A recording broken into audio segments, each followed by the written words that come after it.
calling the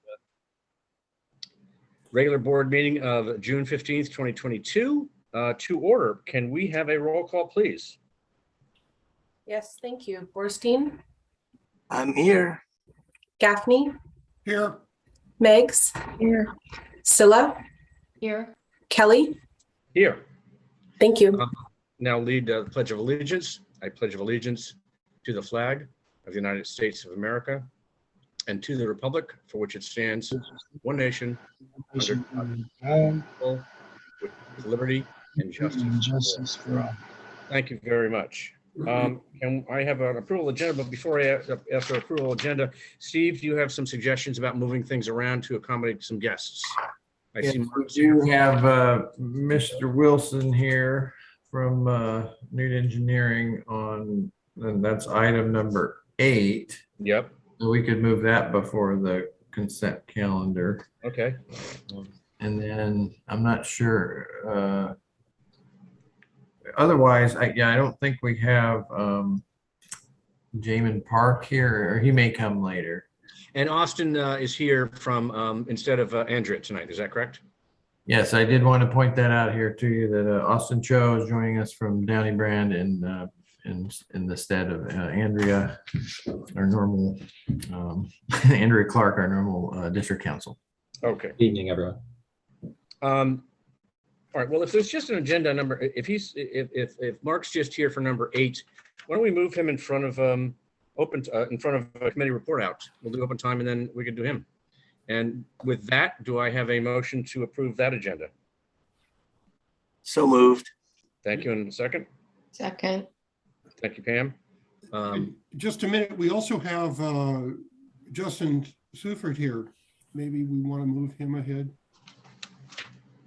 Yes, that his item is on the consent calendar. In case you want to bring it off consent, that's an option. No, okay, well, okay, thanks. So we'll keep going. All right, so with that moved and second, can we have a roll call for that, please? Yes, thank you. Borstein? Yes. Gaffney? Yes. Meggs? Yes. Scylla? Yes. Kelly? Yes, thank you. Unanimous. Thank you. I don't see anybody in the public, but I'm going to say this anyway. It's open time for public to raise items not on the agenda or for request for future agenda items. Anyone wishing to address the board of directors on matters within the district's jurisdiction, but not on the posted agenda, may do so. Each speaker is limited to 3 minutes.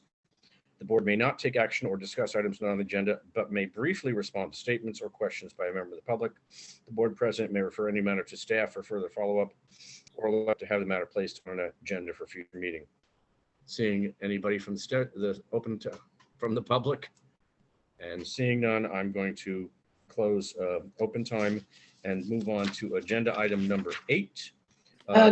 Doug, I have my hand up. I'm sorry, Pam, go ahead. That's right. Did you save for future agenda items yet? You talk fast, and I don't talk fast. To raise items not on the agenda or for future agenda item requests. Okay, I have an agenda request for the No, but future. that's not for you. That's for public, not for you. Oh, thank you. That'd Sorry. be verbal reports by members and future items number 6. Okay, thank you.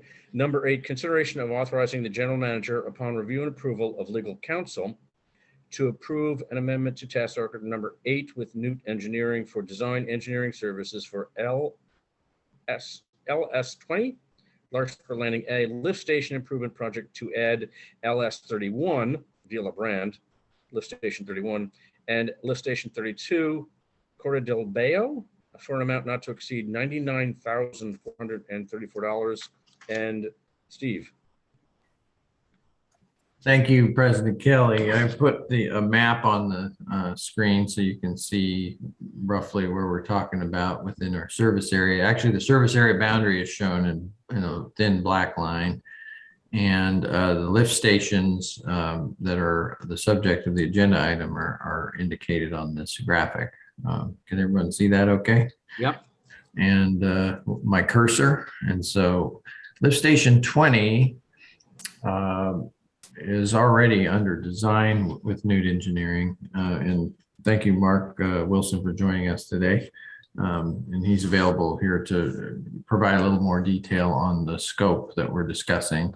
So there's an existing contract with Newt Engineering to design the upgrade of lift station 20 located here near the on-ramp to northbound 101 from East Sir Francis Drake Boulevard.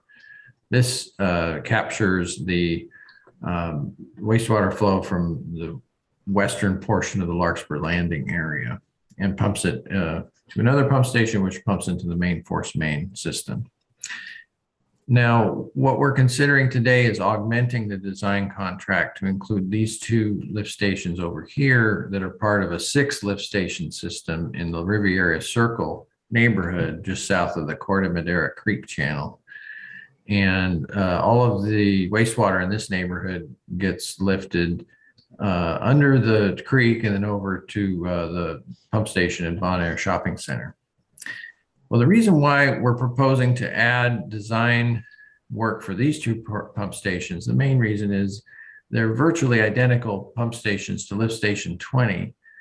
And as we discussed at the Finance Committee, the risk level for likelihood of failure of these old Gorman-Rupp style pump stations are very similar, and they're the highest risk of likelihood of failure in all of our lift stations. And so therefore they're the priority to be worked on. And so I discussed in that meeting also, just how there's a higher risk of consequence of failure as well. As you can see, we're near waterways here with these lift stations. And that's one of the main drivers for consequence of failure of a lift station is if we overflow to a waterway and have a pollution event. So what we're proposing, we feel like there's a real cost-effective approach to work with the same design engineer that's doing the work on lift station 20 to add design work for these 2 lift stations. As you can see from the numbers, the original, in the first paragraph of the staff report, the original budget for design for lift station 20 is $87,000. And so by basically doubling the budget, you get design for 3 lift stations. And there will be economies of scale of bidding this project together with one contractor doing very similar work at all 3 locations, upgrading the electrical, changing from a dry pit pump, which has very high maintenance requirements, into a submersible pump station that's consistent with really a more modern design that's being implemented throughout the county, not just in our district. And Newt Engineering designs a lot of these installations. So there are a lot of efficiencies. We identified a need as we went through the capital program this spring to bring forward more expenditures sooner to match what we want to achieve with our pay-as-we-go capital program and stay on pace with the expenditures that we've planned to match the revenues that we're collecting. So we think it's a good value to the district in a lot of ways, and we'll be able to get more work and accomplished sooner in our infrastructure asset management plan by moving forward with augmenting this design contract. So with that, I'd like to introduce Mark Wilson and invite any other comments you may have about the scope of this work. Mark, thanks. Thanks, Steve. Good evening, everyone. Yes, I'm Mark Wilson with Newt Engineering in San Rafael. So yeah, these 3 stations are Gorman-Rupp package stations. There's not too many of those around the North Bay anymore. Most have been rebuilt into flight submersible stations. We've done several of them over the years. I don't recall how many, but definitely more than 3 or 4. One unique thing about them all is in this map kind of shows that a little bit.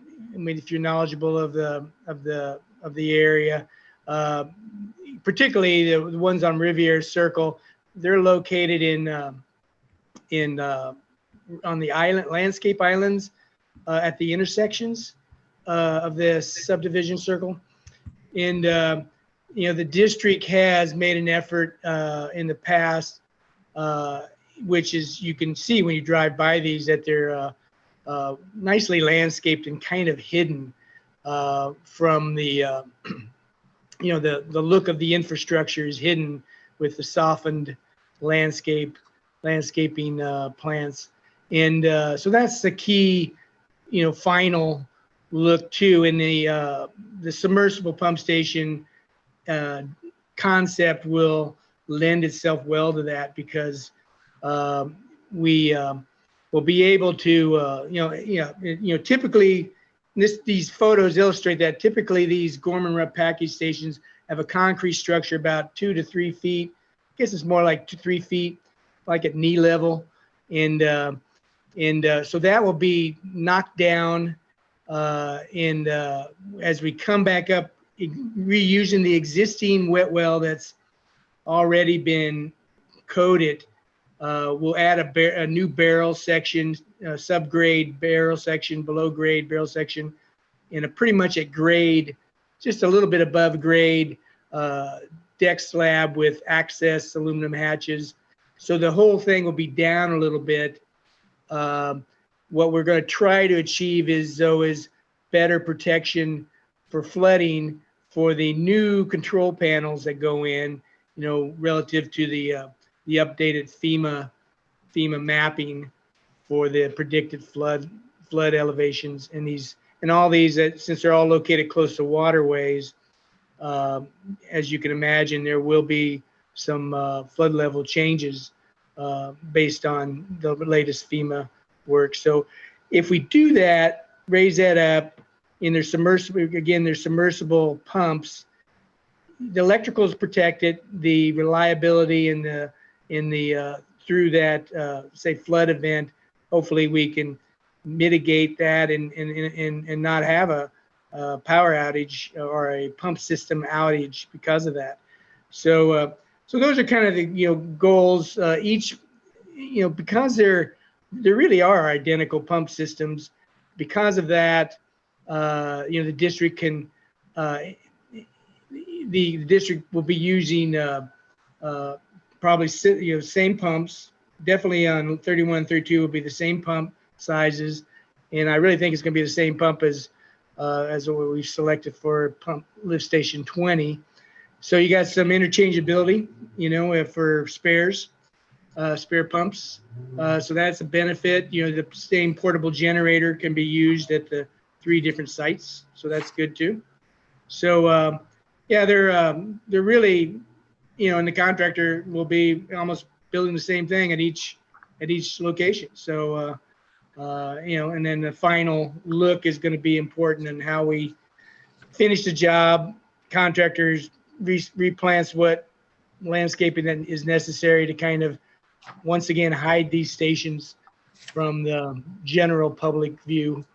And yeah, I think that's about it for my comments. Thank you very much, Mark. I appreciate that. Questions from the board? Okay, Pam, and you're on mute, so please unmute yourself. I have a couple. The first page on the report talks about the IAMP report, and it says included a minor pump station assessment report. That is part of this of the 3 pumps you're talking about replacing, right? Yes, the 3 pump stations were included in that assessment, and they really represent 3 out of the top 4 priorities that were identified through that system-wide assessment last year. I'm sorry, I have to question this, but I need to be clear. Aren't we doing, this is a general question sort of, aren't we doing the more major IAMP projects that are more on a higher acuity level? Or am I wrong? Just tell me. Well, you're correct that the original IAMP from 2013 Right. really pointed the board and the district toward the major pump stations. And that was work in the last 5 years at 12, 13, 15, and now we're working on 14. We're actively in construction on the last of the majors in the city of Larkspur near the middle school. So that was focus of the prior IAMP. And when we did the updated IAMP last year in 2021, we assessed the minor lift stations with less consequence of failure, less complexity, but we didn't want to neglect them, because like any lift station, pump station system, it's mechanical, and we need to address it on the same type of time scale as you might do with your motor vehicle. These are mechanical systems that we have to keep an eye on a 15 to 30 year basis. Okay, so just to be clear, then we don't always do all of the highest acuity projects first. Yes, that's right. And so we've reached now kind of this moderate level of risk within our system, pumping systems. But these are the highest risk of the moderate risk, smaller pump stations Okay, that we want to address at this yeah, time. I just wanted to understand. Then on page 4, it says service is not included in this proposal. There's 6 items. I'm just curious, what do you think those costs might be? And that's probably for you, Steve, I guess. But they're talking about geotech reporting and legal and all this, and I'm just curious. Do you Yes, think- these are items that the engineering firm won't directly incur or bill to the district. That they're an example of items that the district, if need to be undertaken, can do directly. Right, but there's a cost involved, right? Because I could not see a cost for those. things. Yes, likely as I review this for these sites, our guess, our guesstimate is these are minimal type costs. Whether the permits to work on these pump stations, they really are out of the public right of way. They're not, we don't have to do a major traffic control and a major encroachment permit, but we may need to do some minor permitting, which we can include in our direct budget. Legal services, geotech work. We don't anticipate geotechnical work needed for these retrofits. We're not doing a brand new pump station. We're not digging new wet wells. And we don't believe we'll need rights of way acquisition because of existing facilities. And then printing and clerical work, we believe are minor enough that we can meet within our existing budget. Okay, thank you. You're welcome. Thanks, Pam. Mary? Nothing? Okay. No, I don't have any questions. Thanks. Thank you. And Tom Gaffney? You're on mute. On page 48 of the board packet, we have the risk graph, which I think is very interesting. And so you have picked the the 3 top pump stations in terms of likelihood of failure. And so then the way I read this graph, the next one would be lift station 30 because it's got a big consequence of failure.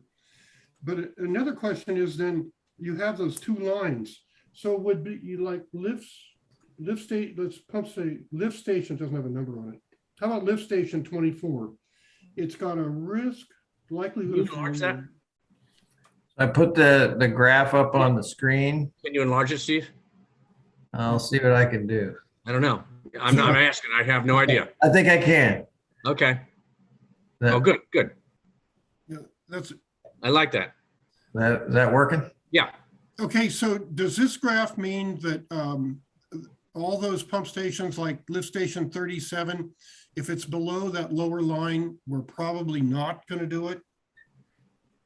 No, because we do need to have a regular review of all of our systems. But what these lines show is a low, medium, or sorry, low, moderate, and high risk lines based on the scores of likelihood of failure and consequence. So we could have labeled the graph a little more, but this center area represents a moderate risk based on the assessment done last year. And then these are grouped into a lower risk. So we don't really have high risk lift stations, on the verge of failure or,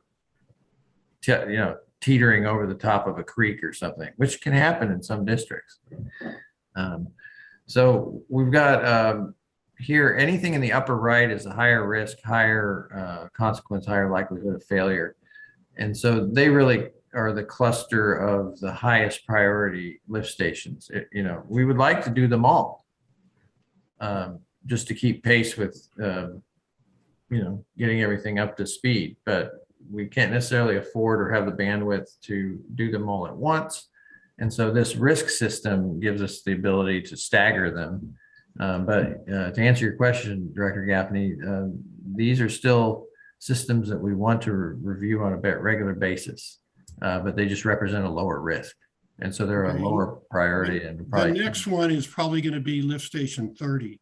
Yes, this one here. Yeah. Because it's a higher likelihood of failure than the remaining lift stations, and then it has a higher consequence of failure. Okay.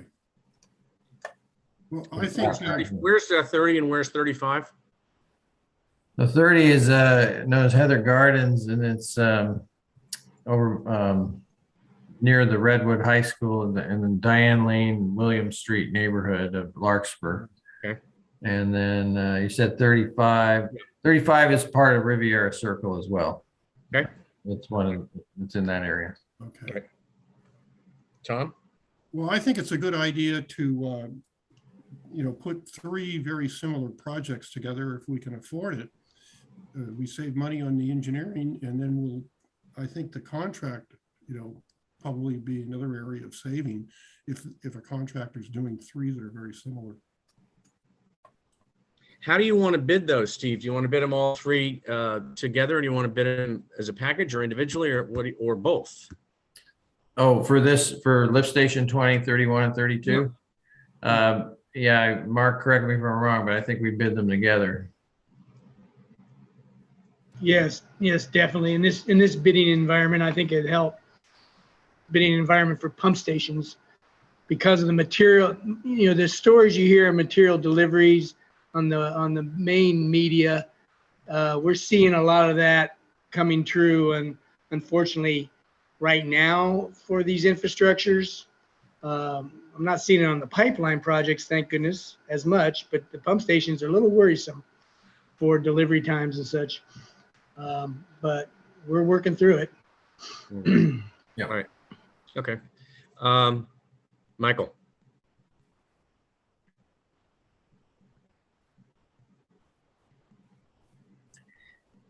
No, I like everything that's been said so far, and I really like the idea of us staying ahead. Not waiting until a problem occurs. And if we do a bunch of these a year, we'll just stay on a good trend. I like the idea of doing 3 like things all at the same time, because it makes sense to bid them that way and order that way. And I hope it keeps the price down. Well, I'm going to agree with all of that. I think it makes perfect sense. You have similar projects, similar engineering. We have an engineer who knows what they're doing.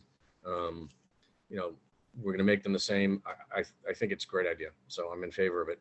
Do I have before I have a question. Go ahead, Pam. About the color. The color? The blue color doesn't blend with the green trees. Oh, yeah, right. The teal. Is there any way we could get it to, kind of blend? It's not a bad idea. We want everybody to love us, right? Yeah. So I would recommend that we get some earthy greens in there, and then it doesn't look like a sore thumb. We have to paint it anyway, right? I'm tempted to make a joke about cheap paint somebody got from a shipyard. Okay. Too soon. Good paint. I think that's a great idea. Okay, before I bring it back to the board, not seeing any public, but I'm going to open it to public comment. Seeing no public comment, I'm going to bring it back. Any further questions, comments, or motions? I move that we authorize the GM upon review and approval of legal counsel to execute amendment number 1 to task order 8 with Newt Engineering in the amount of $99,434 to add lift stations LS31, LS32 lift stations to the LS20 project design engineering service for a total not to exceed amount of $187,142. Second, Okay, thank you very much. Can we have a roll call on that, Julia, please? Wait, I have a question.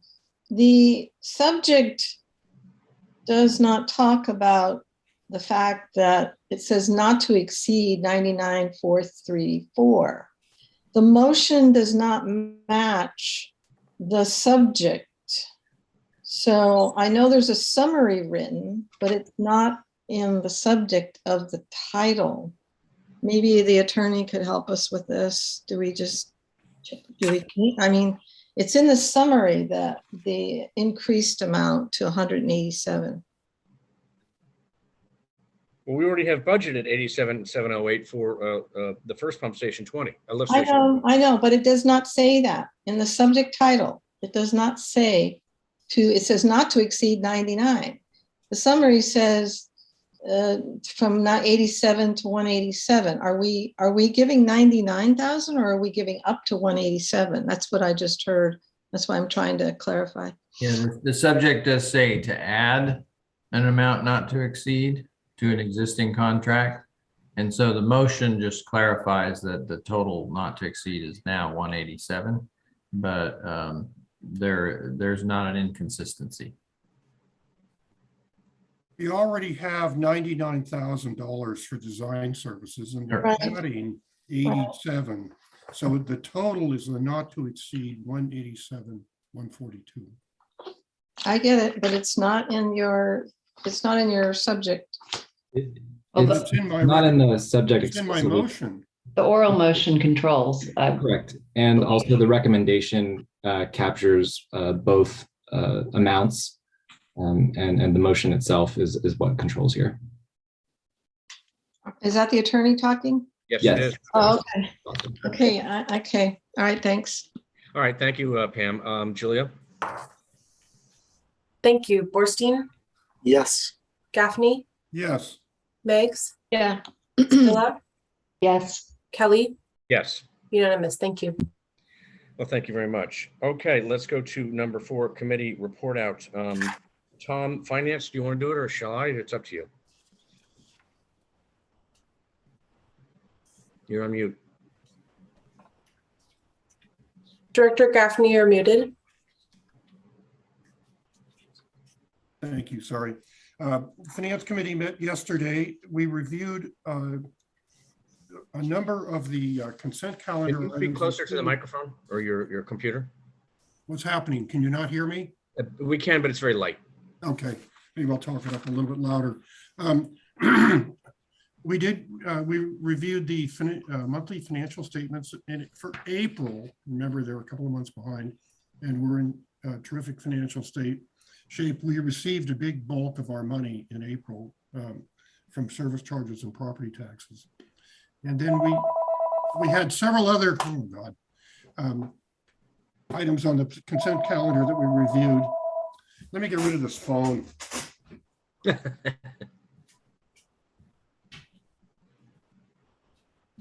I'll do a couple of the boring ones. We approved this disposal of some surplus district-owned equipment, which was old and useless.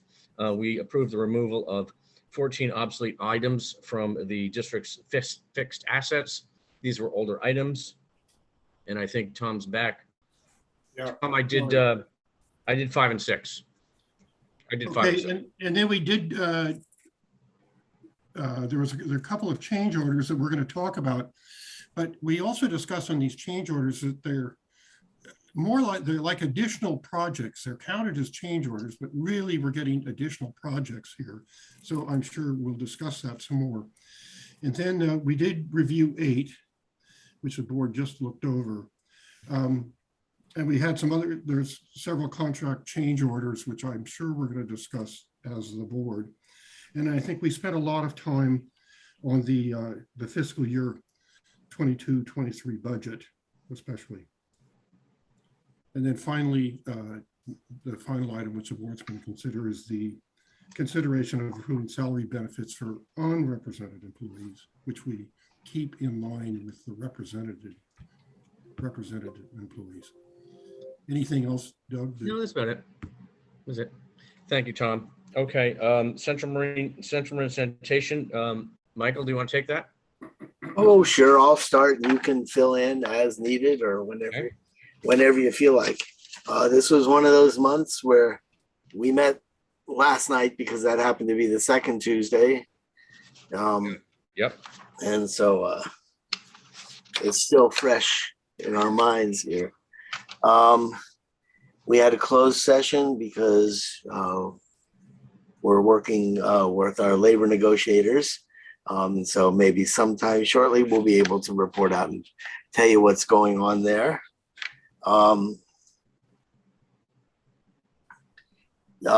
In 2016, the district did a recycled water feasibility study for tertiary cleaning at the district and what that would take. And so there have been people who are interested in what did that say. So Jason just brought that back for us to look at again. And as we talked about the last time, in my mind, and I think Doug agrees and the rest of the board agrees also, I think, financially, it doesn't make any sense to do the tertiary cleaning because cost per acre foot and then distribution to where it could be available for public use is very, very costly. And to do direct potable reuse, which everybody's pretty excited about, would actually cost less and give us more benefit because we could pump it straight back into MMWD water supply. And it'd be 10 years out, but everybody's talking about what are we going to do for water in the future. So that's a good thing. But anyway, so it's just brought back up for us to look at. We approved to have digester number 2. We're going to replace the cover on it. And so while the cover's off and before the new one gets put on, we have to have it cleaned. And it's going to be done by the same people who did our last digester when the cover failed.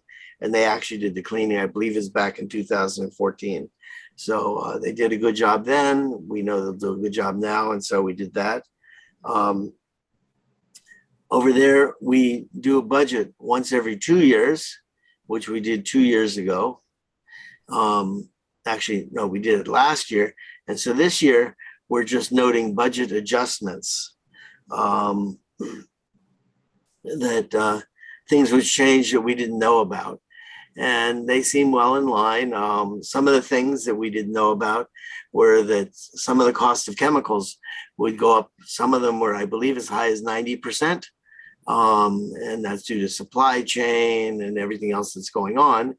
But our person on the finance committee over there, Tom, looked at everything, and the finance committee thought everything was in order. So we went ahead and approved the budget. We have a great program going on with Marin Sanitary Service, which we've been doing for years with them, where they provide us with food stock for our digesters, which we then use for the biogas. And right away, we're going to bring online the new Jenbacher engine, which is 30% more efficient in its production and can produce up to 99.9% Kilowatts for kilowatts. And so we're very excited to be working with Marin Sanitary again, and they're doing some things that maybe they can bring us some better food stock. And so they'll do a better job. We'll do a better job. Everybody will be able to do better. That was the gist of it. Got it.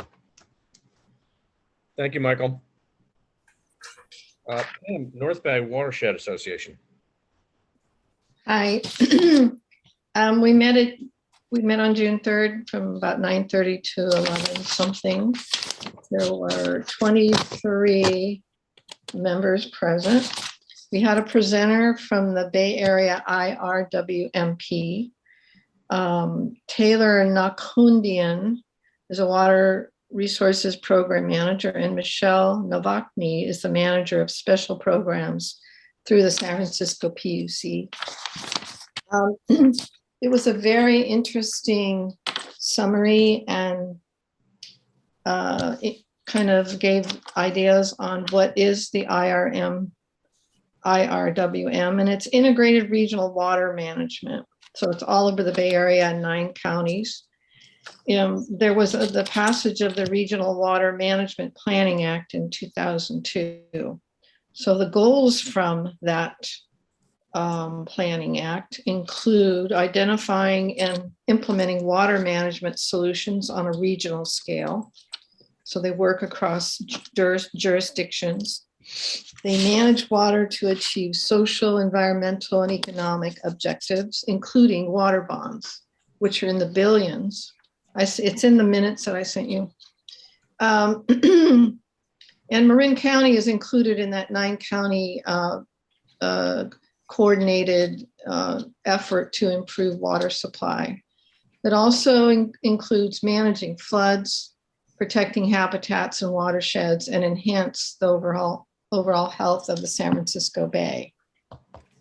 Included are the projects that come up are including water supply, water quality, wastewater, recycled water, flood control, stormwater, habitat, and watersheds. And I'm just going to talk a little bit about this because it's a long report about the tribes and the disadvantaged communities. So they have really created and implemented a way to bring in the tribes and the disadvantaged communities. I found out, it was really interesting, that a lot of disadvantaged people do not trust the water system. They will not drink from the faucets. And so they buy private water because they don't trust. I'm sure a lot of it had to do with Flint, but because they're disadvantaged communities, they don't trust the outside entities, agencies, I mean. What else? And then we do a kind of a round robin, which is kind of fun and cool. We all go around, various people from in the 23 people or groups that showed up, and we talk a little bit about what's going on. And then Steve and I talked about our agency being 123 years old, and Michael added some other things. And Steve, you went to that other committee meeting you said you wanted to talk about. You there? Good. I'll give a brief update during my verbal. Oh, okay. Thank you. Thank you. That's it. Thanks, Pam. Appreciate it. So let's get right to it. Verbal report by the general manager, please. Yeah, great. First off, I just want to report on 2 things. First, on 1111 Anderson, we're currently on track to begin construction in 1.5 weeks. And we're working out details of adjusting our lease that we signed with Comcast. As you will recall, we are redesigning the project to include the first floor area, entrance area or foyer, and convert it into a board meeting room. So the rent will be adjusted based on the square feet of space, that adjusted for these changes.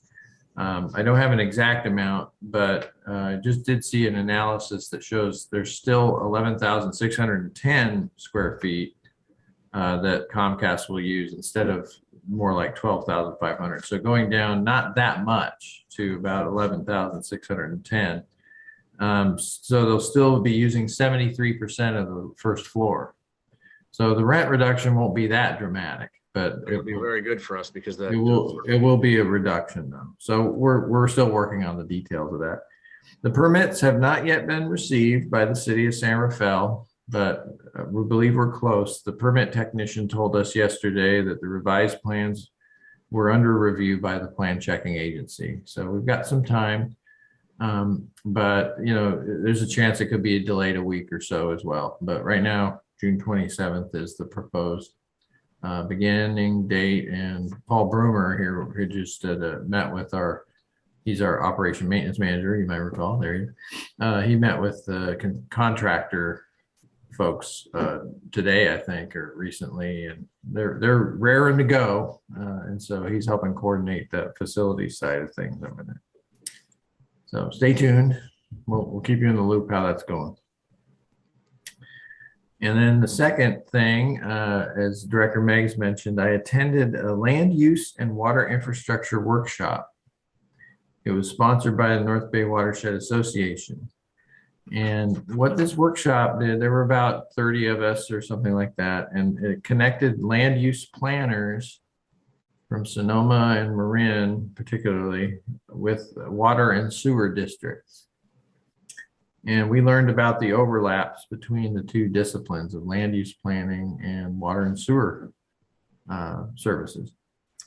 So a couple of highlights, you know, we learned about the Regional Housing Needs Assessment, the RHNA.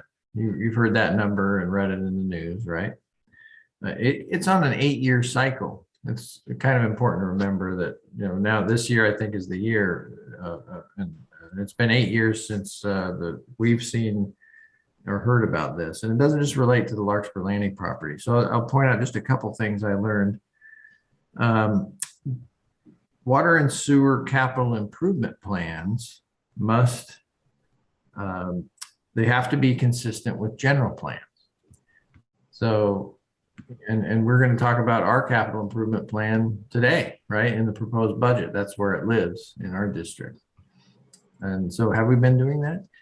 Well, this really, the language of this, we talked about at the workshop a little bit, and, you know, we're not developing new capital projects to serve undeveloped communities, right? We're rebuilding older infrastructure in more or less the same location. And so I think there's kind of a presumption that our CIPs are consistent with general plans because they're not, you know, doing anything really different than what had been contemplated. So, but it was interesting to learn that we are compelled to be consistent with general plans.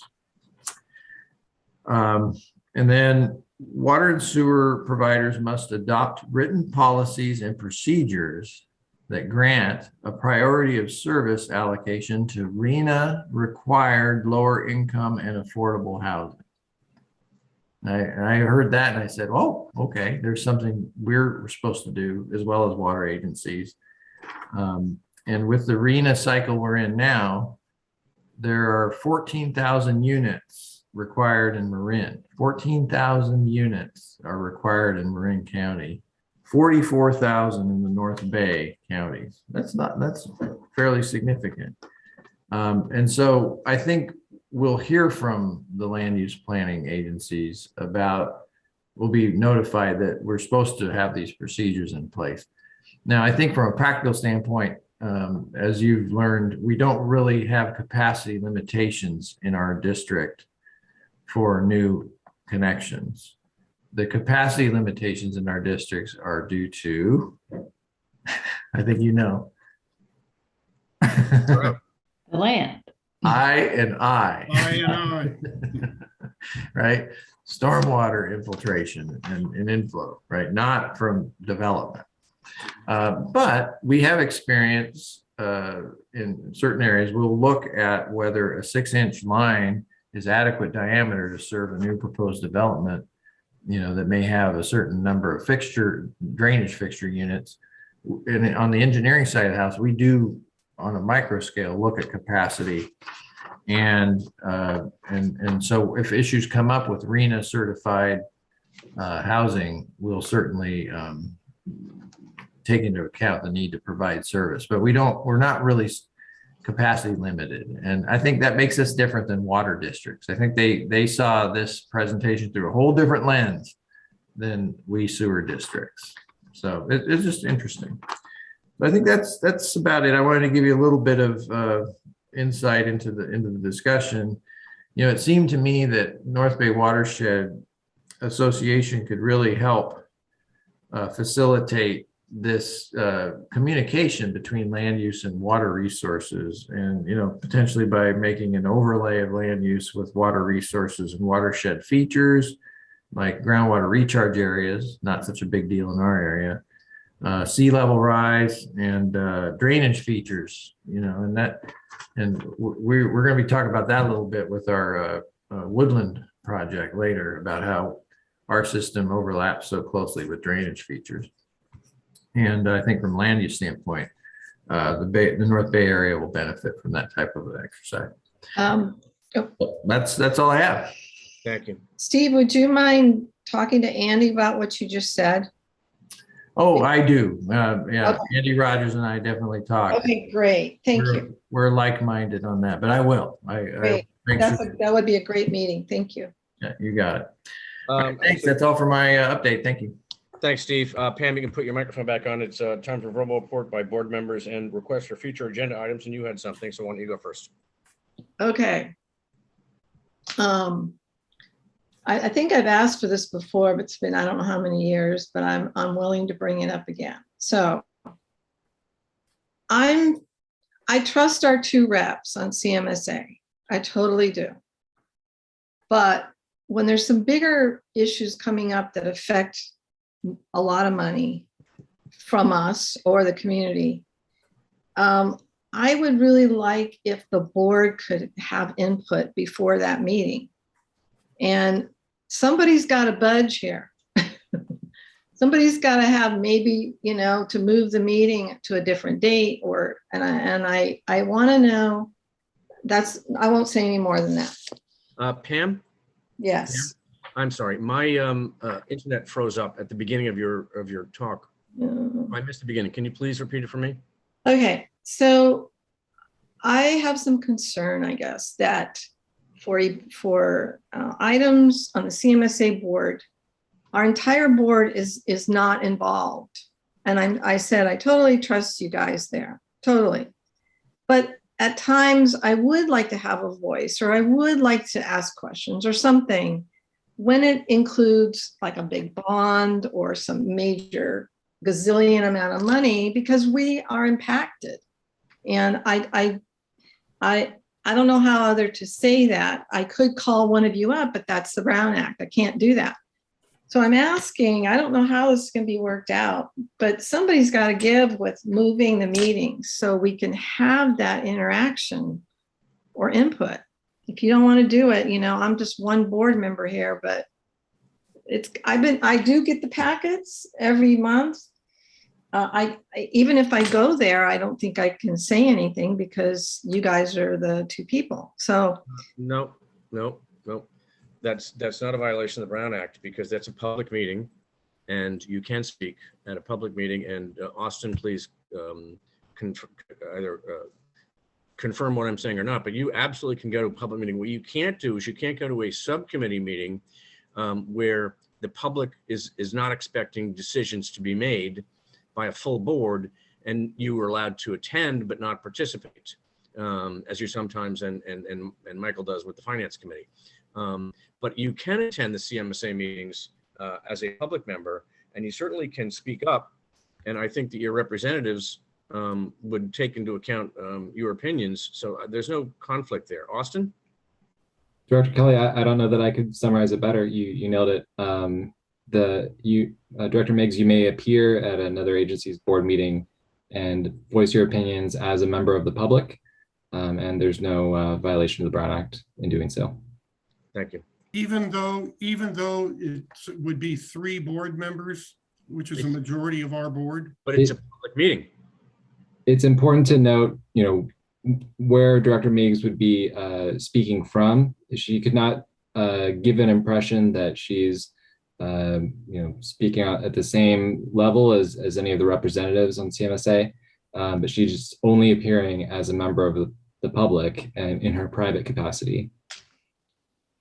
that's fine, but that's not my intention. I would love to hear other board members be more involved, but okay. Well, what I would also like to just say is that everybody gets the board packet for CMSA at the same time we do. And I know that in the past, Steve looks at it, Felicia looks at it, and Tom always looks at it. And if they have concerns, they have brought them up to me without doing anything with the Brown Act. Well, the only one who could possibly do that is if Tom got together with Doug and I and did that. But there, you absolutely, you can, you know, get your concerns to Felicia or Steve, who will absolutely get them to either Doug or myself, and we'll bring them. Well, I'm not sure that's, I don't think you can do that, Michael. Well, I think I think she could. And I mean, the lawyer in me is coming out. Pam, I think you can call one of the CMSA delegates and tell them how you feel about something on CMSA's agenda. You can't pre-discuss something that's on our agenda. But Austin, doesn't the Brown Act apply to the, you know, the board that we're sitting on here? Not what we think about, because what we think about what's going on at CMSA where we have delegates. That's an excellent question. There is a little bit of gray area because it's not necessarily whether you're talking about an agenda item for RVSD, but whether you're talking about any sort of business that's within RVSD's jurisdiction. So because some of the CMSA stuff may concern RVSD matters, I would be careful, and using Steve or Felicia as an intermediary would still potentially constitute a serial meeting, which could violate the Brown Act. So you want to be really careful about communicating your thoughts or opinions as a board member to other board members, either directly or indirectly, if such communication could constitute a quorum. And so that's my one caution I would posit there, that trying to communicate your thoughts to the representatives to the extent you want them discussed more broadly, I think could trigger some Brown Act concerns. But conversely, appearing as a member of the public at a public board meeting of CMSA would not. So there's a fine line there, and some of it's artificial because of the Brown Act, but we just want to be careful about those. But I don't know. There are delegates. So Michael and Doug are our board's delegates to another board. So I have a hard time believing that the Brown Act prevents one of us from calling one of them and saying, hey, I saw this agenda item, you know, and this is what I think about it. Not telling them how to vote, but anyway, we've chosen them to go represent us. So I have it's almost like calling a constituent, calling us and expressing an opinion. But anyway. Mary, what I would say is you could do that at this meeting. So if the meetings, and you know, if Pam has a point, if we swapped them so that our meeting came before CMSA, and that would be us changing our meeting because you're now involving other people and other agencies and asking them to change their dates. But if we changed our dates such that our meeting was before their meeting, then absolutely, positively, that's the answer, because you could discuss anything in public at the board meeting. But I agree with Austin, and I've read the Brown Act like a bajillion times. What Michael suggested would be a serial meeting in a violation of the Brown Act, because it's items that are under our purview at Ross Valley Sanitary. Okay, I'll just show up as public then. And Pam, I mean, it loses its power, but that's all right. And the other thing I would say, Pam, is as serving on town council, you're on police, you're on fire, you're on all these other organizations, and two people go and then they report back. But I'm open to us changing our dates so that we're meeting before them. I have no problem with that. It's a little hairy. You know, I think we did this 3 times this year when their meeting was the night before ours. We could flip it around so that ours was before theirs. Well, actually, they meet on Tuesdays. Yeah. That becomes a little dicey because now we're meeting on Mondays, but I guess we could meet on Monday. I don't know. I'm open to that. So let's think it's about okay. It. I mean, I'm always looking for what is the best governance for our district, and it's complicated, and it is a JPA too, which adds to it. But okay, great. Thanks for the discussion. Thank you. I can add one more thing. Tom, do you have anything for report or request for future? No. You don't. Pam? Michael? No, he doesn't. Mary? I'll just make one comment. The Marin Civil Grand Jury released a report 2 days ago, June 13th, the Marin County Water Resiliency Report.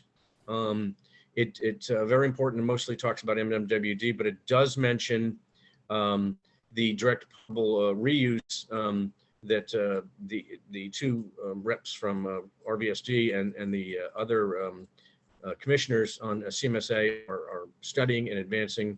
And I sent a copy to Steve Moore, and it would be great if you would distribute it to the other board members. Thank you. Okay, thank you very much. Moving on to the consent calendar. Matters listed under this item are considered routine and will be enacted by one motion. The consent calendar may include resolutions. Therefore, the motion, second, and vote will also be applicable to the resolutions and recorded accordingly. There'll be no separate discussions of these items requested unless by a board member or the public to the time the board votes on the motion to adopt. Would anybody like to pull anything on the consent calendar? Steve, would you like me to pull the G. no, I don't think we don't have anybody else here. Do we have anybody here on that? Well, yeah, for item 7G, Justin Super's here available to Oh, that's right. I'm sorry. present, and if you want to take that off, we could hear. Is anybody interested in that? Did you look at that item? I see nobody who wants to pull that. So I'm going to ask if we have, It's a negative change order, right? We're getting money back on it. I think it's notable for that. yeah. It's there's parentheses around it, so it's $172,000 back in the till. We figure, that it's a good candidate for a consent item. You know, It's been noted, and I'll move the consent calendar. hold on. I apologize, Michael. Justin, you're here. Would you just briefly have a couple quick words on it? You came here. Let's hear from you. Sure. Thank you, President Kelly. Yeah, just to clarify Director Silla's comment, the overall project came in at about $20,000 under budget. We had actually written about $150,000 in change orders. Just to summarize, this is a two-part project, SRF funding for Butterfield, district capital funds for Fawn. We didn't have the typical bid allowance for Fawn drives, so we wrote change orders as we went along. We ended up with approximately $150,000 in change orders, added cost to the Fawn drive, but with Butterfield coming in under budget, which reduced the SRF funding request, and then the rest of Fawn coming in a little bit under budget. Overall, a $20,000 savings on the project. So the project bid significantly below the engineer's estimate and came under budget. So a big win for the district. Yeah, agreed. Butterfield was 117 under, and Fawn 55,000 under. Correct. Correct. Yeah, for 122. Thank you very much, Justin. Michael, I'll move the consent calendar. do I have a second? Thank you very much. Can I have a roll call, please? Yes, I apologize. Was that Director Silla who seconded? Yep. Great, thank you. Borstein, Yes. Gaffney, Yes. Meggs, Yes. Silla, Yes. Kelly, Yes. unanimous. Thank you. Thank you, Justin. Appreciate your Good night. time. Thank you.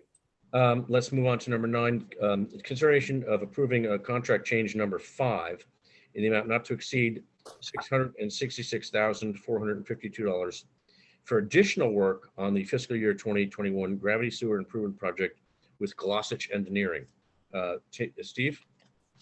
Yeah, I'll kick things off on item 9. We do have Phil Benedetti here to fill in some gaps. I don't think we have Jamin here, though. He's the construction manager that worked hard to document all of these changes. I'll say that the 2021 Gravity Sewer Improvements Project was another one of these omnibus projects where we had work in virtually every neighborhood of the district on priority gravity sewers, especially clustered around South Elysia Drive and the medical offices, Sequoia Park neighborhood of San Anselmo, north of Miracle Mile, and the Rancheria Woodland area and Kent Woodlands, and some off areas like Skyland and Ross and some other areas. So it was a lot of work, and the upshot of these changes constitute what I call infill work, or immediately adjacent sewers to a certain scope that was selected based on risk. We, as a routine with these projects, we will look at nearby sewers while we're in the neighborhood. Are they in a condition that we should go ahead and upgrade while we're disturbing the neighborhood? And if we have a contractor that's very adept at moving quickly and giving us the low bid price that we received on the original contract. So all of those factors were in play in this project that's really started back in late July, I think, right, Phil, of previous year. So we're going on a year.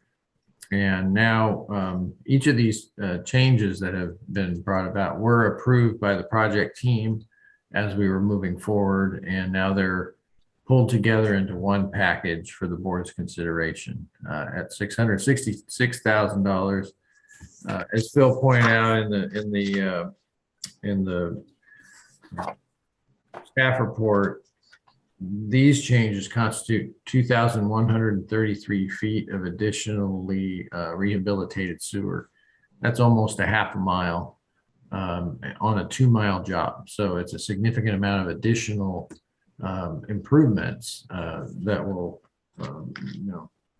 prevent root intrusion, lower maintenance costs to us, and have 90, 100-year sewers in the ground, replacing old clay sewers that had a lot of root intrusion. So there's a lot of benefits to making these changes during the contract.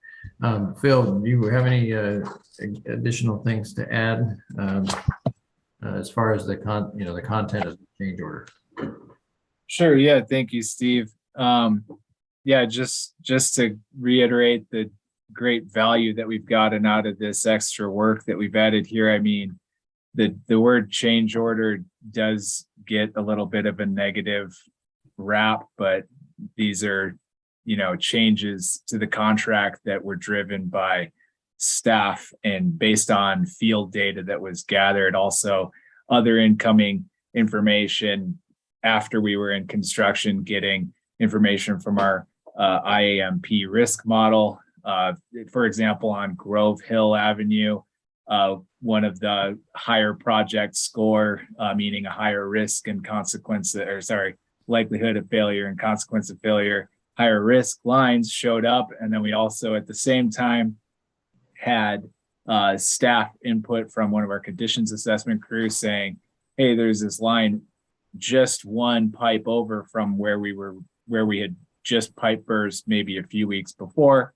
Hey, what about this line? And it was overlooked because it was just one pipe off of where we were, but it didn't require another remob. So as an example, came and added that additional footage of pipe bursting and rehabbed, another horrible sewer to a great brand new pipe. Along South Elysia Drive, lots of the businesses through there. It's mostly medical office buildings, larger office buildings, and then multi-unit housing. Looking in as we were coming through the street, discovering that most of those laterals were in fact 4-inch laterals, which our current standards require a 6-inch lower lateral for where many multiple laterals connect. Managed to address that situation basically. What's the word I'm looking for? Collectively, that entire street altogether all of those lower laterals are now in compliance. The city of Larkspur is coming through and paving that street. So there's, that synergy there where our project is alleviating any future disruptions in terms of ripping open that pavement. That area is currently, one of the hardest hit areas in terms of construction projects in Marin County with the bridge project and all the associated stormwater. Basically every utility has been through there extensively in the last 5 years. So one example of just really doing the best job that we can while we're in there. And it is a change to the contract, but a natural outgrowth of that work. And I'll just open it up to questions with that. Okay. Tom, we talked about this finance. Do you have any comments or questions? Well, my comment is that it's just the kind of project that I hope we continue to do when we're working in an area and spot a problem. We should add it to the current project, and we get a contractor to do the work he doesn't have to add any mobilization cost or anything. The cost is based entirely on unit prices, and so it's very efficient. We're seeing costs above like $1.5 million a mile. Seems about routine. And here we got half a mile for $666,000 and real problem pipes. So it's a bargain for us actually. So I'm really in favor of this type of a project where we're working nearby and we spot something that we weren't quite aware of and we do it. Yep. Okay. Questions from the board? Pam? Well, I don't see 16.3% increase very often. And I think the rule of thumb is 10% on a change order. Is this the one that you discussed possibly being not a change order, but more like a separate project? It's a lot of separate projects. Yeah, I was driving in my car trying to listen to your meeting, and I don't care, and I agree with Tom, but when it says this high of a percent change order, I think we need to be careful because it's exceeding a standard. And tell me if I'm wrong, Steve, if you want, but in this situation, it seems to be okay because we are, like you were saying, in some ways you're saving money. It's just how you do it, the process. That's all. Okay. Mary? Good. Michael? Good. Tom? I agree with everything Tom said and everybody else has said. It seems like a fantastic opportunity to just continue to make our infrastructure better. Okay. Thank you, Pam. I understand what you're saying, but really it's semantics. It is a change order, but really this is a whole new contract, and not a whole new contract. It's a whole. How much is Larkspur paying for the pavement? This is a lot of work, right? Yep, there's a lot of paving. And it's really outrageous when you rip up a street. Plus, the street's never the same. I can attest to that in Fairfax. We're doing HMA surface restoration, which is. So they're paying for half of the. I said they're doing HMA surface restoration, hot mixed asphalt. Steve, do you know how much Larkspur's paying? Are they paying a share of the paving? Well, what we bid in our project is the plugging of the trench and then a smooth transition to the surroundings, right?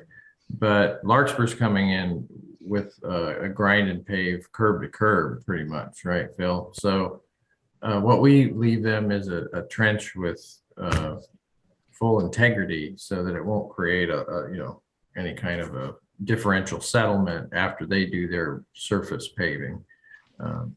But it's good for us from an aesthetic standpoint. If we can get in before them, then it's a seamless job, as opposed to, we do take pride and make sure our contractors do a great job when we have a seam.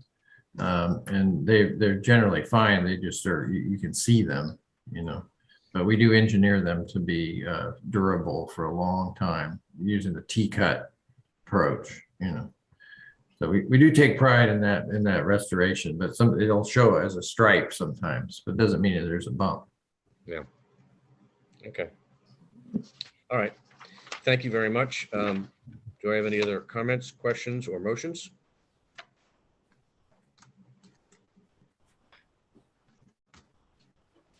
I move we approve the contract change order number 5 in the amount not to exceed $666,452 for additional work on the fiscal year 2021 gravity sewer improvement projects.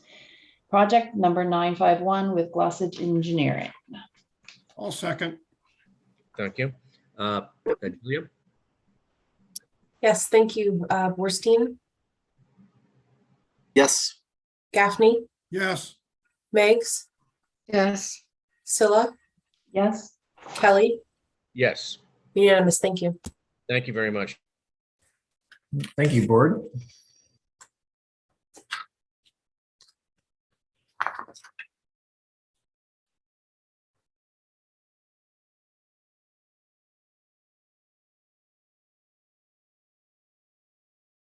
Doug, we can't hear you for some reason.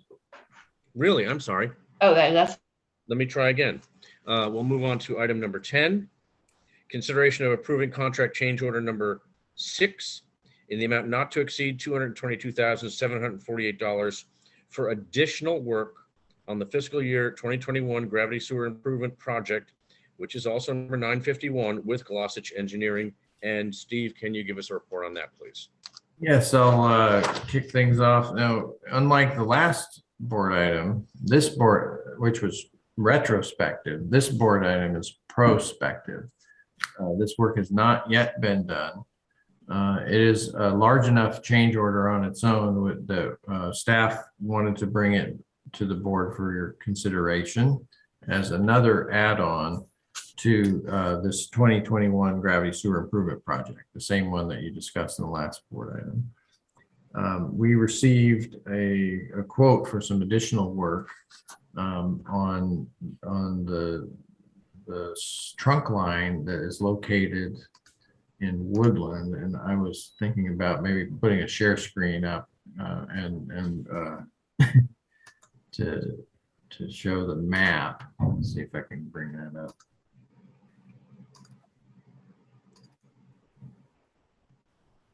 And although actually, I don't know if I have the map. Oh, I have to go to the website. Well, anyway, maybe that's something that Phil could do while I'm talking. So what we have here is some of the work that was done early in the project last summer was on Laurel Way, which is it intersects Woodland just up the road from Evergreen.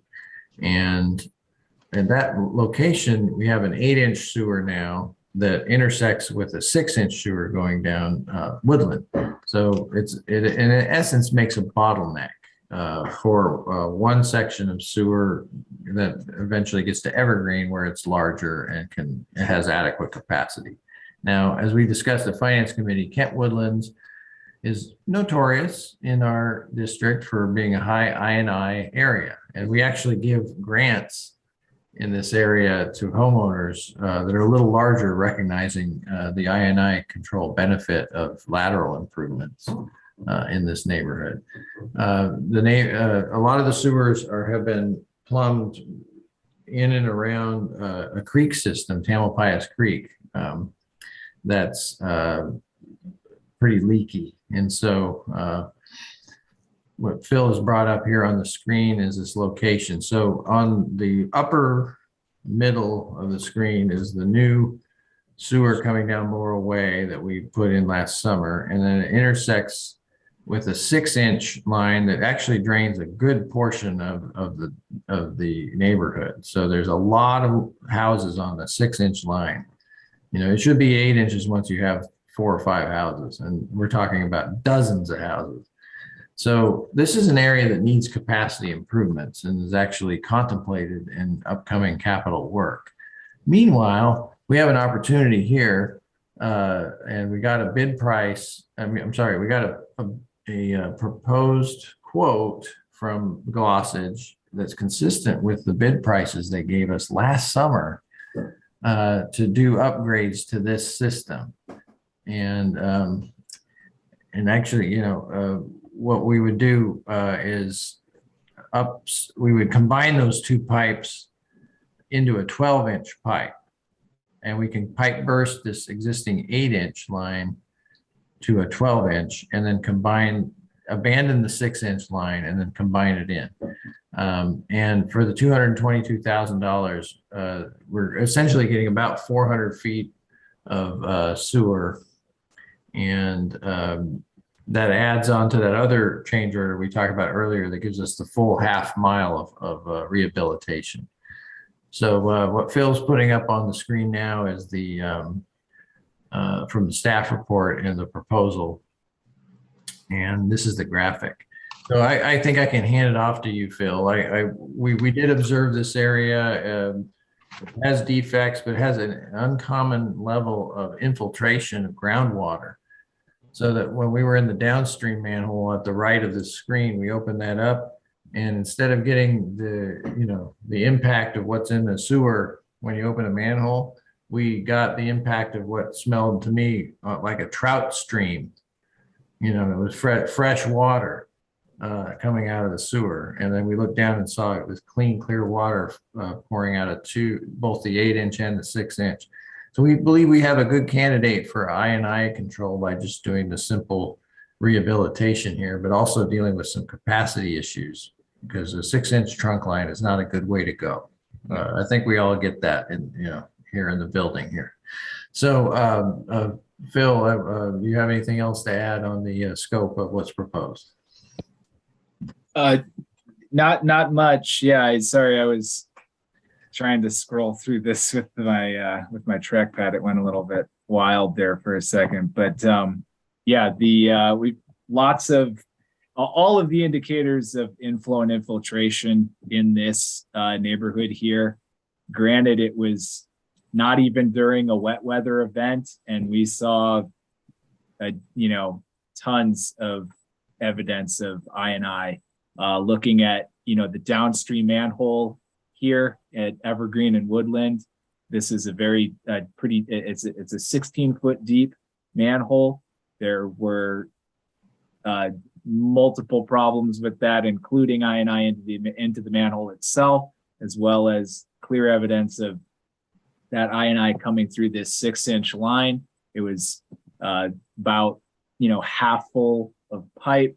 Half a pipe full of flow coming out on the downstream side. On the upstream side, it was about a quarter of a pipe full. So you're looking at about a 50% increase in flow just being added in this one section through here, which you would presume is going to be I&I, unless someone was draining their swimming pool at one of these houses at that moment, which I didn't see any permits for that. So I can only assume that it's I&I.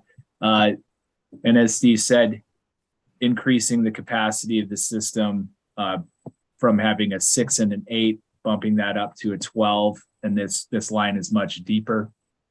It also opens up some opportunities upstream for future expansion as well. The unit prices that they gave us, right, were 2020 values, I guess. So, it was a good deal then, and today it's an even better deal. So I think it's another great value, and this is a perfect project, an extension of this project, having it replace that one on Laurel Way, and really bringing it home to the newer trunk line right there. Thank you. Yeah, thanks. Okay. If we can get back to this, if you could stop sharing the screen. Thank you very much. Appreciate that, Phil. Questions or comments from the board? Is there a need to go further up Woodland Road as well? Is that a potential future project? Yes, we actually been looking at that pretty closely last month as we were looking at our capital improvement program and the upcoming gravity sewer project, and the permitting requirements for working through creeks that we're encountering in that project. So it's actually in the budget document, and we can talk about it when we talk about the budget, but those capital project sheets that are in there, there's one called the Woodland Road Capacity Project.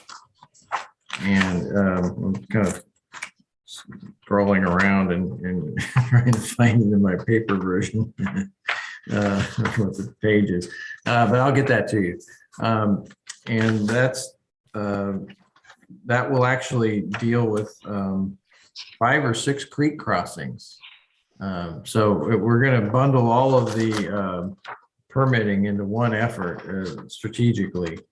And I found it now. It's board packet page 185. So that's the Woodland Capacity Improvements and Creek Crossings project that we're going to queue up in the coming year. And we'll have a proposed design contract for you in the next few months.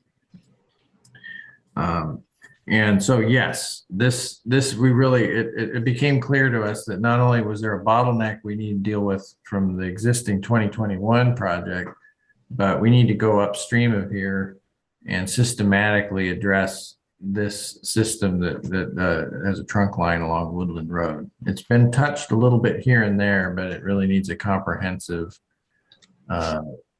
approach, and we think the time is right to do it.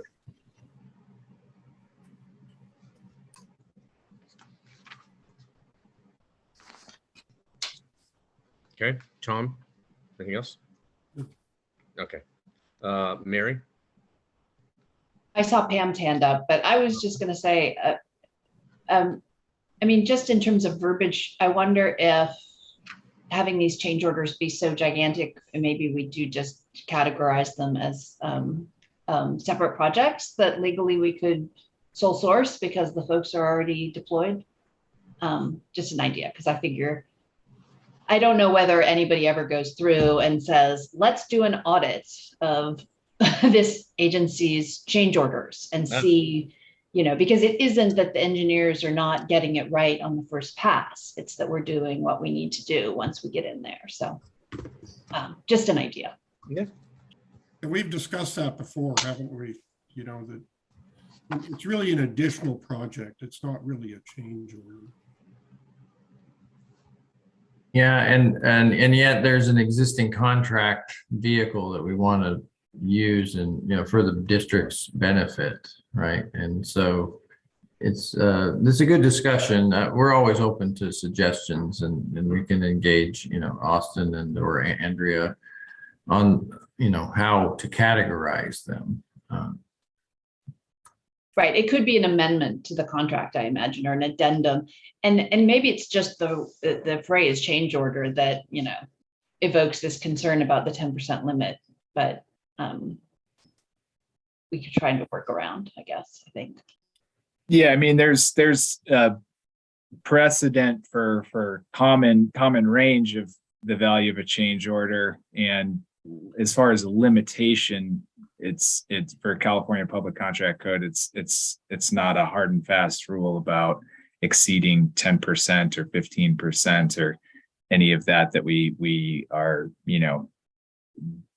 bound to comply with that. We're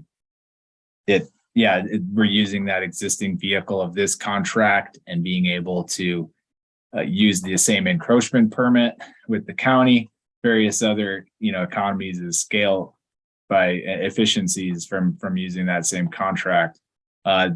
This same mechanism is used by most municipalities throughout this type of project. It's rare for many larger utilities to to just stop and only do that one section of contract work.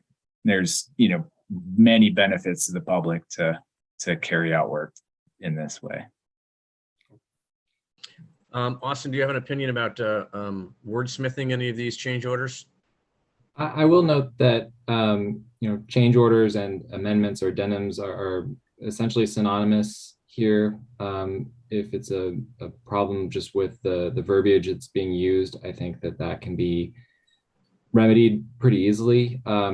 I do want to just point out that there is a line between what is a reasonable change order or amendment to a project and what is a wholly new project.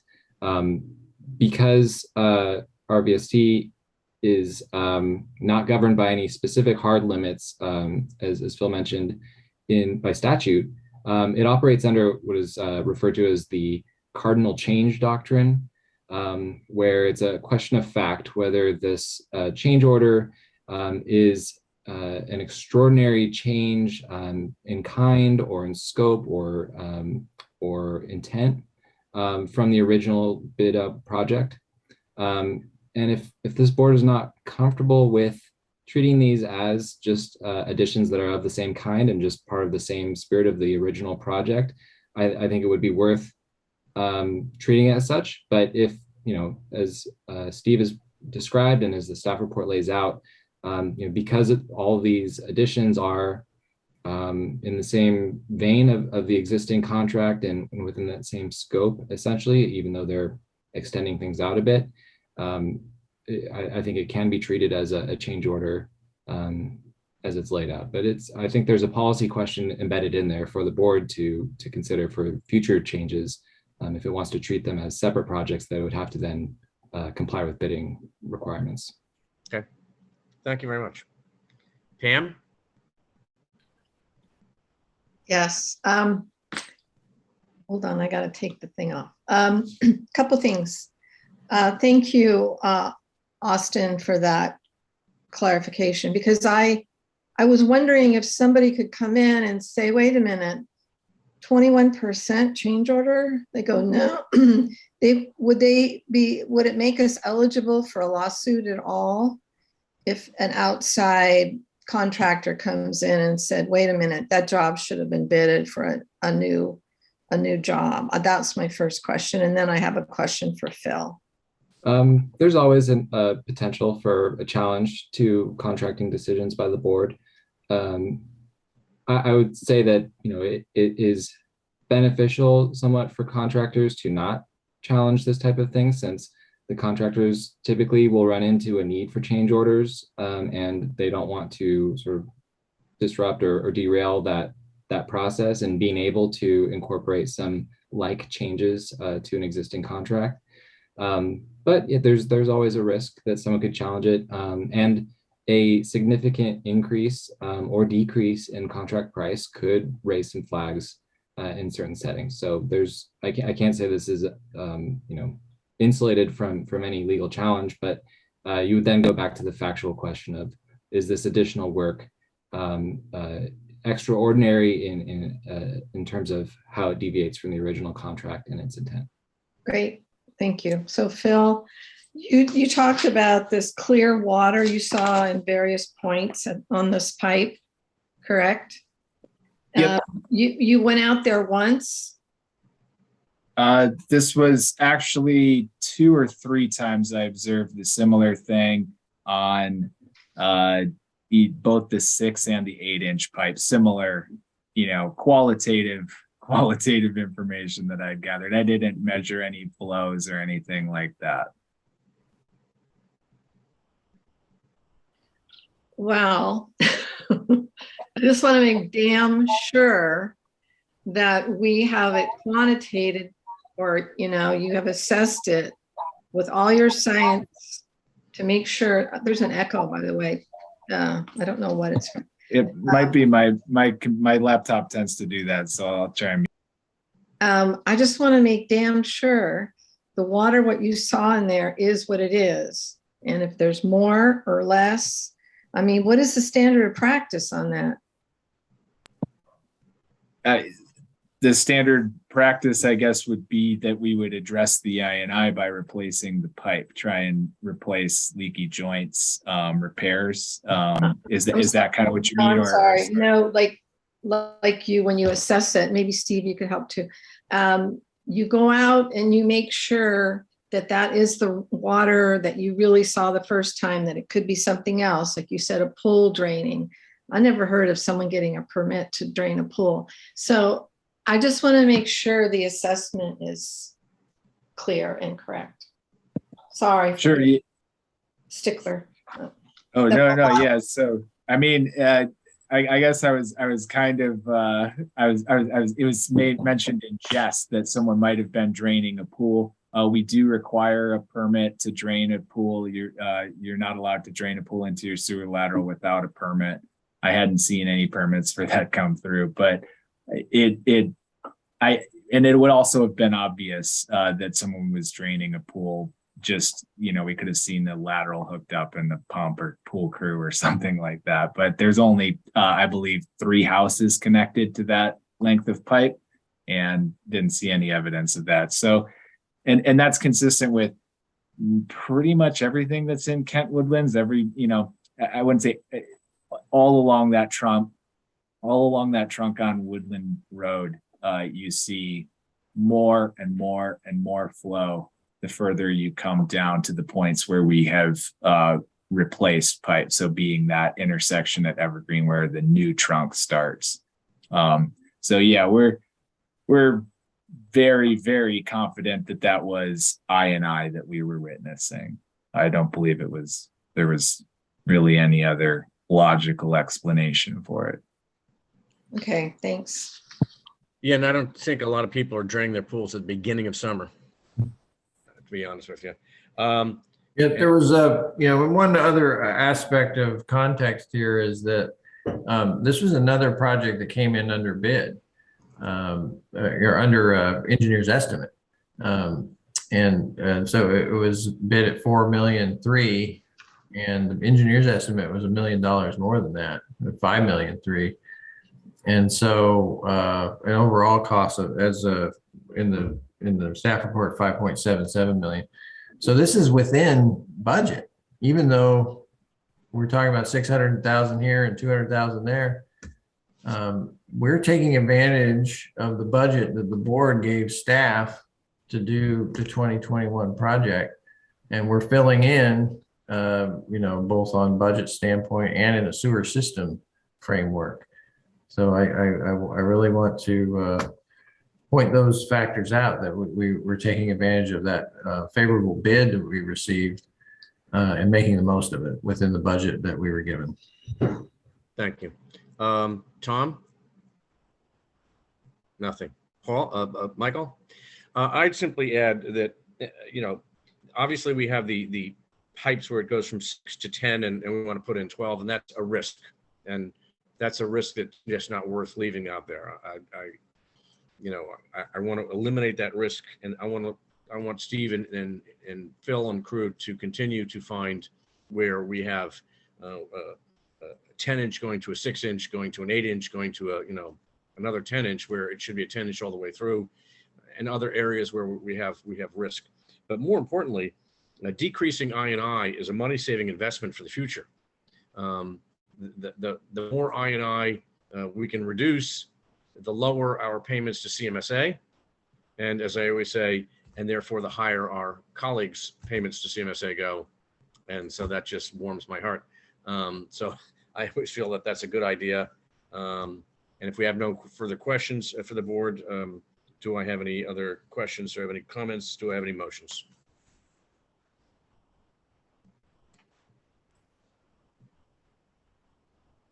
I'll move the consideration of approval of contract change order number 5 in the amount not to exceed $666,452. Michael, we're on agenda item 10. You are, thank you. I turned to the wrong way. That was my motion. Started off the same. Consideration of approving contract change order number 6 in the amount not to exceed $222,748 for additional work on the fiscal year 2021 gravity sewer improvement projects number 951 with Glossage Engineering Incorporated. Second, Thank you, Mary. Thank you, Michael and Julia. Thank you. Borstein, Yes. Gaffney, yes, Meggs, yes, Scylla, yes, Kelly, Yes. unanimous. Thank you. Thank you, Julia. Let's move on to number 11, consideration of granting tentative approval for public sewer extension, PSX, permit number 406 to be constructed within Forest Avenue in Fairfax. Steve? Just making sure that's the one after 10, right? Yeah, that's it, number 11. Just checking. You got it. Thank you, President Kelly. And we have two PSX projects on the board's agenda tonight. This is the first of two. This one's in Fairfax. And I hand it over to Phil to brief the board on what's proposed. All right, thank you, Steve. So I will share my screen. Just kind of an overview, two public sewer extension items here coming up, kind of rapid fire. There has been quite a bit of movement on the PSX, as we call them, front through new development, which is going to be the second item after this one, second PSX.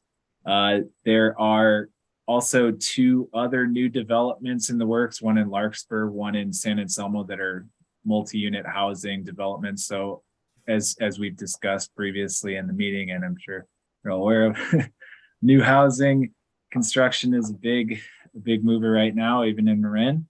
And this is our mechanism for extending sewer to areas where there is not one currently. It's also the mechanism for any private agent to move or relocate a sewer main. So to do any work on our system, on the public sewer main, it goes through this PSX process. So what we have for this item, 155 Forest Avenue is the address of the property that is looking to abandon an old sewer main that sits beneath currently the drawing here, if I can zoom in without making this. Oh, it did it again. Sorry, everybody.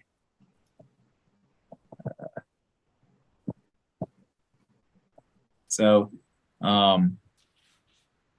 this graphic doesn't show up very well, but this structure right here sits directly on top of this old sewer main. This is an asbestos cement pipe with a few substantial defects in it.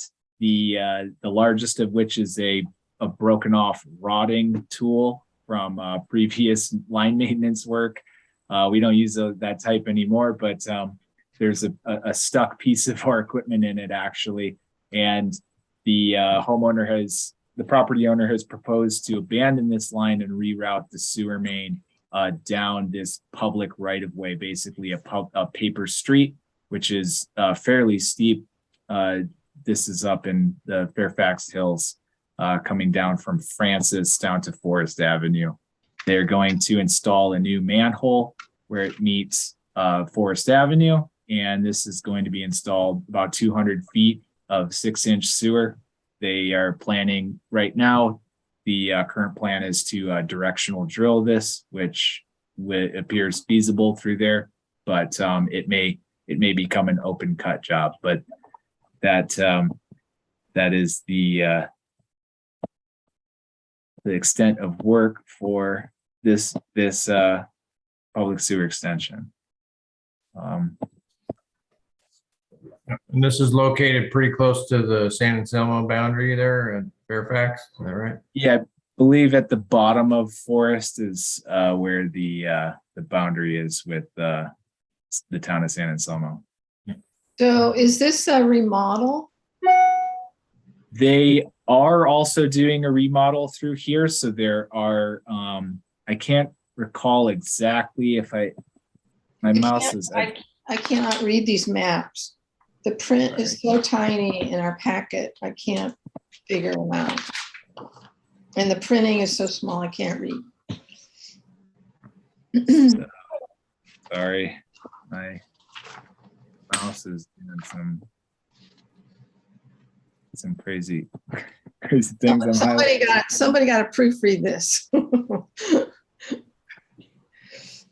But I'm curious. So to see what there is the a remodel. They Yeah. are putting in, I believe, new sewer.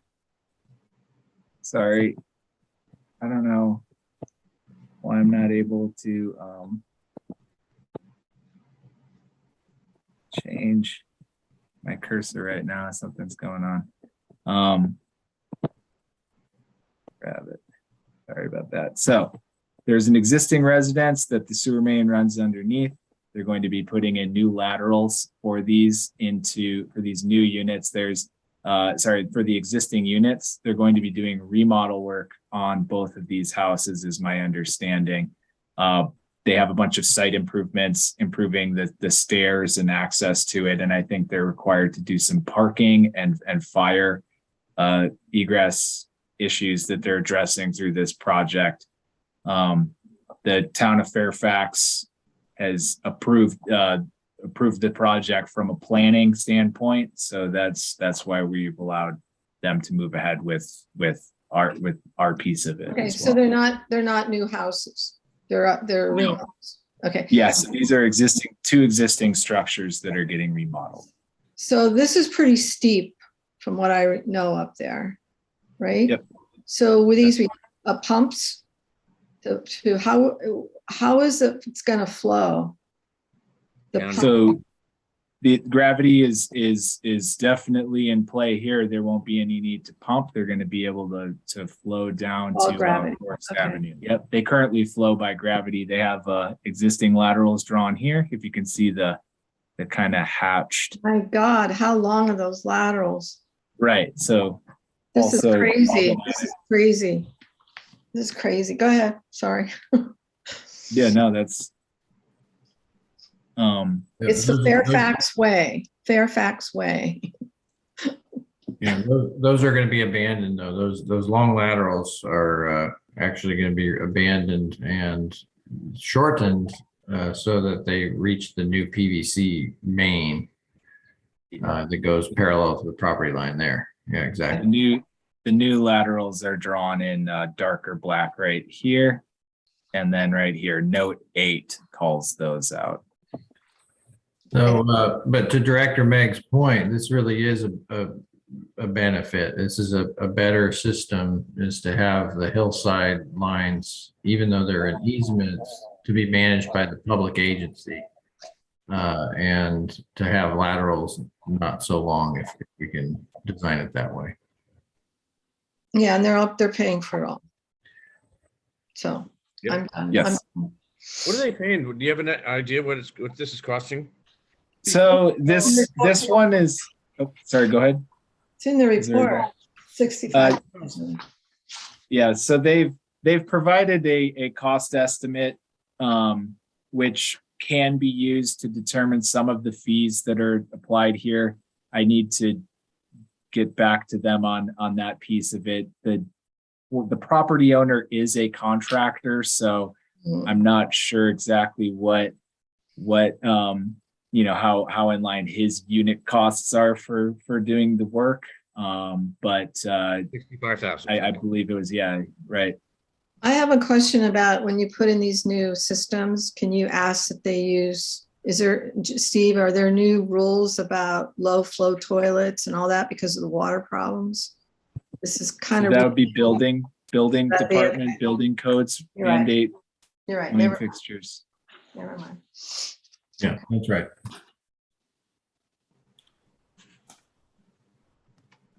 So to summarize this project, it isn't costing us anything. It's much more realistic as opposed to a great big long lateral. And it eliminates a lateral under a home. And, what else do we need to worry about? Right. And it's going to be up to our standards, right, Phil? And, That's correct. It'll all meet current standards. Yeah. Can I make a motion? Sure can, unless we have any other. Looking around, does anybody have questions or comments? I see nobody. Go ahead, Tom. I move that we grant tentative approval for public sewer extension permit number 406 to be constructed within Forest Avenue, Fairfax, California.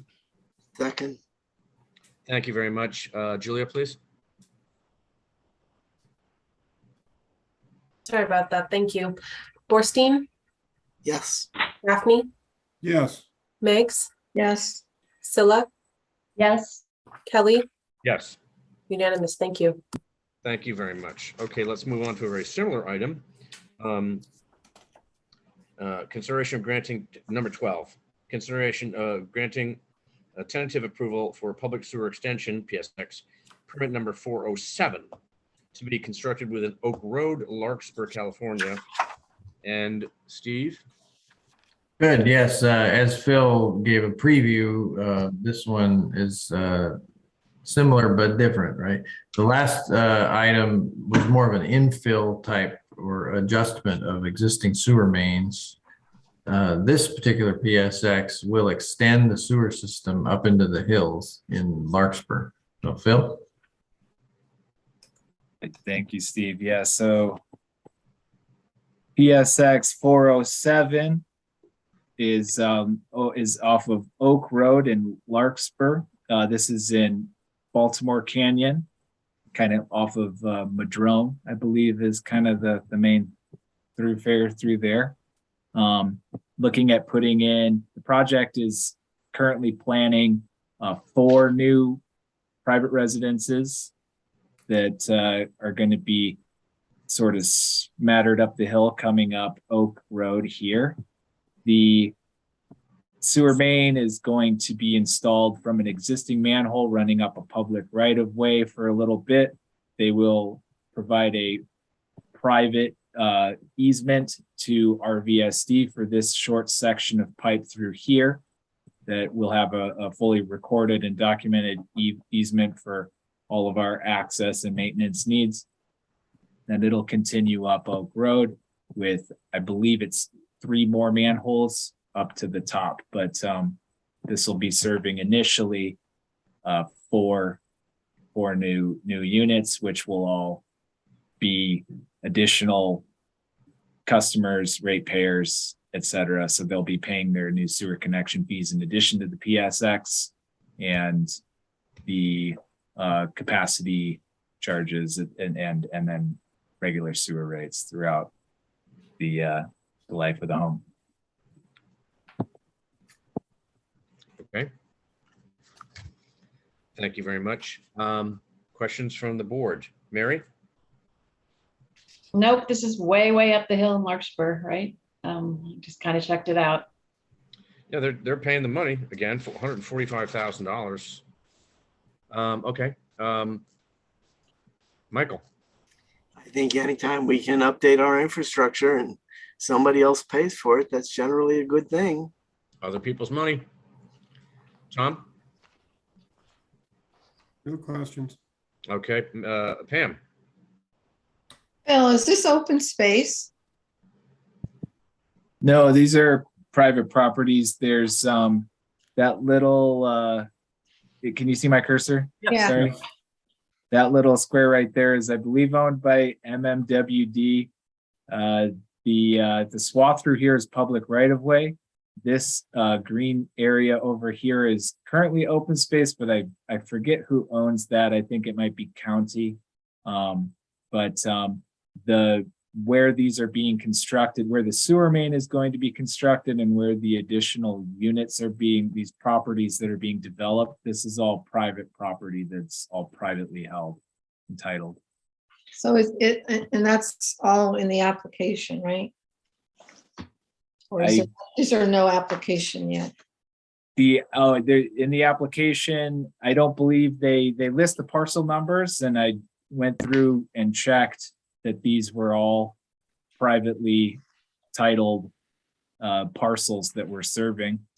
Beyond that, I don't know specifically which piece of information you're curious was in the application here, but Okay, so it doesn't. I don't know. I feel bad. I didn't go up and look at the property. I probably should have. sometimes these issues, there's a lot of community politics going on. They don't want development in particular areas. So that's why I'm asking these questions. That's kind of why I said it's way up in Larkspur. Yeah, and it's an area that is already developed. It's sort of a Right.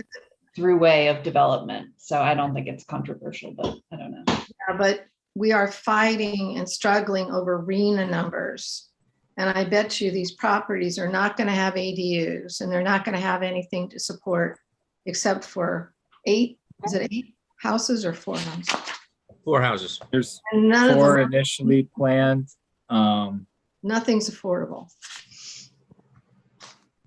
Oh, well. I can send you the full plans, the full plan set for the planned developments. if you No, but like. I think the town of Larkspur should be including in those applications and these kind of plans, because we are the preliminary providers of building water and sewer. If you don't have the water and sewer hookups, you have nothing. So when we say, yeah, go ahead, I guess the townships are under so much stress and strain over these RENA numbers that I hope to God there are no plans or something about including some ADU or something. Well, I Right. think that Larkspur is hoping that there'll be some new land available for housing soon. Yeah, everybody's going to be up a creek because the government's going to start pulling all kinds of funding from each city because they don't meet their RENA numbers. Anyway, okay, I don't want to say anymore. Sorry. I'm ready to vote if you all are. I'll move the consideration of granting tentative approval for public sewer extension permit number 407. Pretty sure that's the right one this time. Yep. To be constructed within Oak Road, Larkspur, California. I'll second. Thank you very much, Michael and Tom. Julia, can I have a roll call, please? Yes, thank you. Borstein, Yes. Gaffney, Yes, Meigs, Yes. Villa, Yes. Kelly, Yes. unanimous. Thank you. Moving on to number 13, on consideration of adopting resolution number 22-1624 to adopt the fiscal year 22-23 budgets. Tom or Felicia, who's Well, good. I am going to hand it over to Felicia here, but I do want to thank the board for hearing our draft budget from last month in May and providing some great comments and insights. And we're really pleased to present to you our proposed budget for the fiscal year 22-23. How time flies. Here we are coming into 23. And just that the numbers all look really favorable. We have a total revenue projected to be 36.9 million. Our sewer service charges will be 25.9 million, which is an increase of 5.8% over previous year, which was structured in our 5-year rate plan. And our expenditures are 40.6 million, which include CMSA and debt service, but also we've got some ambitious CIP, capital improvement program expenditures planned for this year. And Phil is still on the line, and thank goodness I have Phil here to help me manage all these projects that are coming up in the next year. But this is consistent with the vision that we put together for the sewer service charges a few years ago, that there would be a bit of a bump and then an evening out. It still fits within a pay-go construct that we've been directed to achieve. And I want to thank Corey and Felicia for helping us fine-tune things. You know, we don't want to underspend. And we've been working on that in the last month and a half or so, is to fit what budget we have with what we need to expend. And I believe we now have a improved balanced budget. There are other highlights that we can go over. You know, I certainly want to highlight the opportunity to pay into the SEPT fund to cover pension liability that that Corey and Felicia came up with an idea to do. And again, our debt service ratios are very favorable for the 5-year forecast, which I hope you've had a chance to look at, because that shows what I think is a financial stability of this organization in the foreseeable future. So with that, I'd like to hand over to Felicia, and thanks again for all the good work on this from the finance side of the house. Yes, thanks, Steve. And I'd like to highlight for the board the work of our new finance supervisor, Corey, who organized this year's budget to align with the GFOA's Distinguished Budget Award in preparation for next year. So there's a few presentation overview that I'd like to review with the board, which is, the message from the general manager is included in this year's budget. The next section is the organization and budget structure, which reviews, of course, the district's organization, the org chart, its fund structure, as well as its financial policies, which are now included in the annual budget. This section, most interestingly, I think includes performance metrics, describing how the district controls its resources from a non-financial perspective, and how it's meeting its mission and values. And so what you're seeing in this year's budget is really a confluence of not just financial information, but also our metrics that the board is familiar with, that the engineering department puts and the operations department puts together monthly. And now that those key data are included in our budget presentation. In addition to the regular budget summaries, which have the district's finances from a consolidated and detailed fund level, including individual balances and reserves, key drivers, departmental budgets, debt obligations, like Steve was just discussing, as well as the CIP. And regarding the CIP, just also wanted to highlight, as Steve mentioned, the capital project sheets, which start on page 63 of the budget. This is preceded, the capital project sheets are preceded by a description of our capital program. Again, just highlighting a few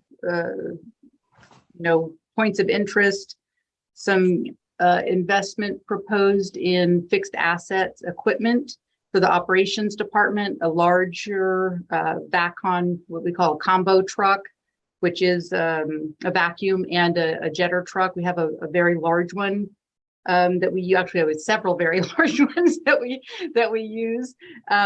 This proposal would be to purchase a 3-yard, something a little bit smaller. Still, it's a high ticket item. It's a $500,000 investment in district equipment, but this will give us the ability to navigate a little bit better, or quite a bit better, on the smaller roads and the sort of tighter areas of the district service area.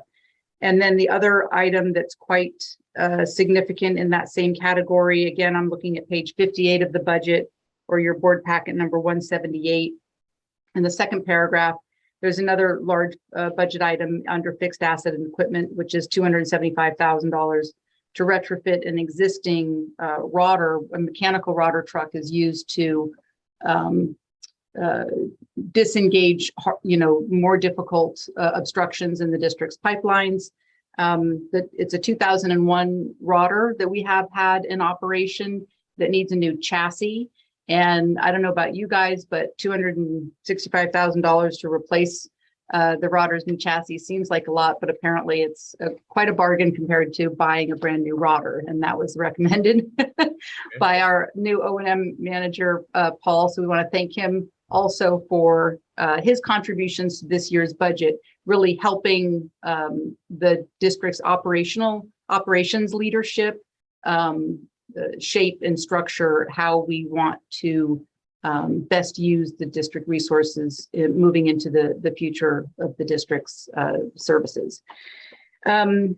So with that, another kind of going back to the beginning of the district manager's message, which is at the beginning of the budget on pages 4 and 5 of the budget, your board packet number 124 and 125. I think this really lays out very nicely and it says, major district achievements from fiscal year 2022, some major district objectives into fiscal year 2023, and then highlights of the budget on the next page. We're very proud of this presentation. Again, I want to give a lot of appreciation to Corey for coming up with this idea. And while we won't be applying for the GFOA award with this year's budget, we're in a very good position to do so for next year's budget. So with that, Corey, is there anything that you'd like to add, or I know you'll be available for questions, and I really appreciate your availability today because I know you had some other scheduling events this week. So thank you. Go ahead, Corey. Yeah, no problem. So my only comment is on the budget document is that it really does lay out the district's mission as well as its values, and really showcasing our ability to think about our customers and provide excellent service, and doing any way we can, especially with the funds that we raise. So I think that having a collective effort and determining what drives and achieves that mission, I think is a great goal to have. Well said. Thank you. Okay, thank you. Tom, do you have any comments or questions? No, I don't. I've had, 2 really comprehensive times to look over this, and I think it's really a terrific document, and it demonstrates our good financial condition. Okay, and if thank you. Know where to look, the information is there. Okay, Michael. Do we have our reserves where we'd like them to be? I see that like this year we adopted our capital improvement reserves at 3 million, give or take, and the projected reserves ended up at 7 million. How are we doing? I mean, it seems like we're doing great on the reserves. Should we be doing more or less? What's our policy? I can start with that. So Director Borstein, yes, our reserves are full. We've calculated out exactly how much we need for our operating reserves, for our capital reserves, of course, our emergency reserves. And we're basing, if you remember, our capital reserve fund on rolling projection of our 5-year, 10-year capital projects. So that being specifically designed so that we're avoiding future borrowing and operating our capital needs on a pay-go basis. So yes, I would say our reserve funds are fully funded and are in good shape to be continued to be fully funded. Terrific, thank you. Thank you. Pam? Thank you, Steve and Felicia, for answering a lot of my questions. I always get nervous with the budget. I think I'm okay with the 7 million. It's kind of still stressing me out a bit on paying down that pension, but it sounds like we're in really solid shape and we have enough in our reserves, so we won't deplete the bank. And getting to understand that it will be a savings instead of 12 years down the road of paying those. How much were they a month? I forgot. I mean, a year. Was it 300,000? Am I correct or not? For the annual pension, it's over $1 million. Oh, okay. So It's just that I've never seen something like that or heard something like that, paying down a pension like that. But if we're okay, and we're not close to bankruptcy, I shouldn't say that, then I can go ahead with it. I know we've actually made money this year from the Anderson project. We have some empty positions. We've discussed this a lot, so I'm feeling more comfortable about supporting it. And thank you, Corey. I feel like your new energy is helping us, and I'm looking forward to that award next year. Thank you, Pam. Mary? Nothing. Okay. Looks great. As I said last time, I even like the font, and it reads like a story more than a budget. I like that we have our fiscal policies in here. You know, I like that it starts out with a statement from Steve. Yeah, it's like a whole work.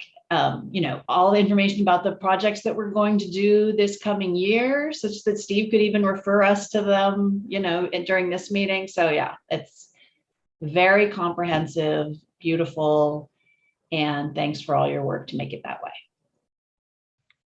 Thank you. I agree with all of that. It's a great document.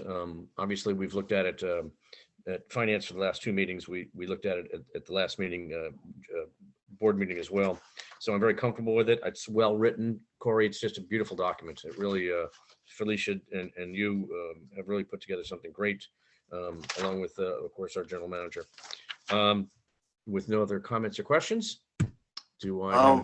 I'll move we adopt the resolution number 22-1624 to adopt the fiscal year 2023 budget. Second. Okay, Julia, can I have a roll call, please? Absolutely. Thank you. Borstein, Yes. Gaffney, Yes. Meigs, Yes. Scylla, Yes. Kelly, Yes. unanimous. Thank you. Thank you. Moving Thank you, on. board. Moving on to 14, consideration of adopting resolution number 22-1625, approving salary and benefit schedule for unrepresented employees of the district. And who's taking that? Yes, I will hand this to Felicia. This is an annual exercise that we need to renew the resolution for unrepresented employees of the district. Felicia? Yes, that's right. Thank you, Steve. This salary benefits resolution for unrepresented staff has been annually reviewed and adopted by the board, I think, since 2018. You'll find not too many changes in this year's format, other than, of course, the COLA, which does change every year in alignment with the adopted represented staff's MOU. This year's COLA is based on, as every year's COLA, based on April to April SFA area CPI plus 0.5% this year, with a cap of basically it's a cap at 4.5%. The CPI in April was 5%, so the annual COLA is 4.5% in this resolution. Couple of other minor things that are included in this year's resolution, some edits to the enhanced retiree medical benefit plan, just to clarify that the retirees are not to receive reimbursement of greater than their medical premiums.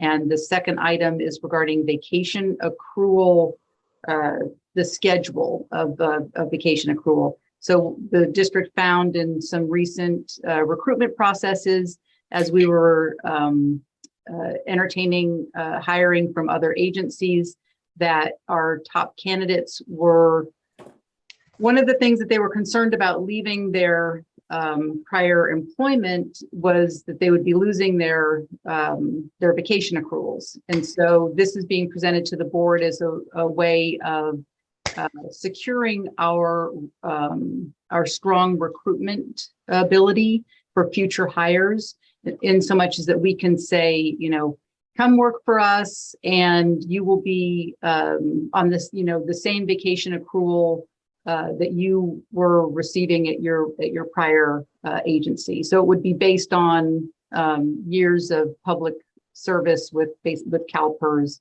basically, rather than years of district service. And I'm happy to answer any questions about the salary benefits resolution.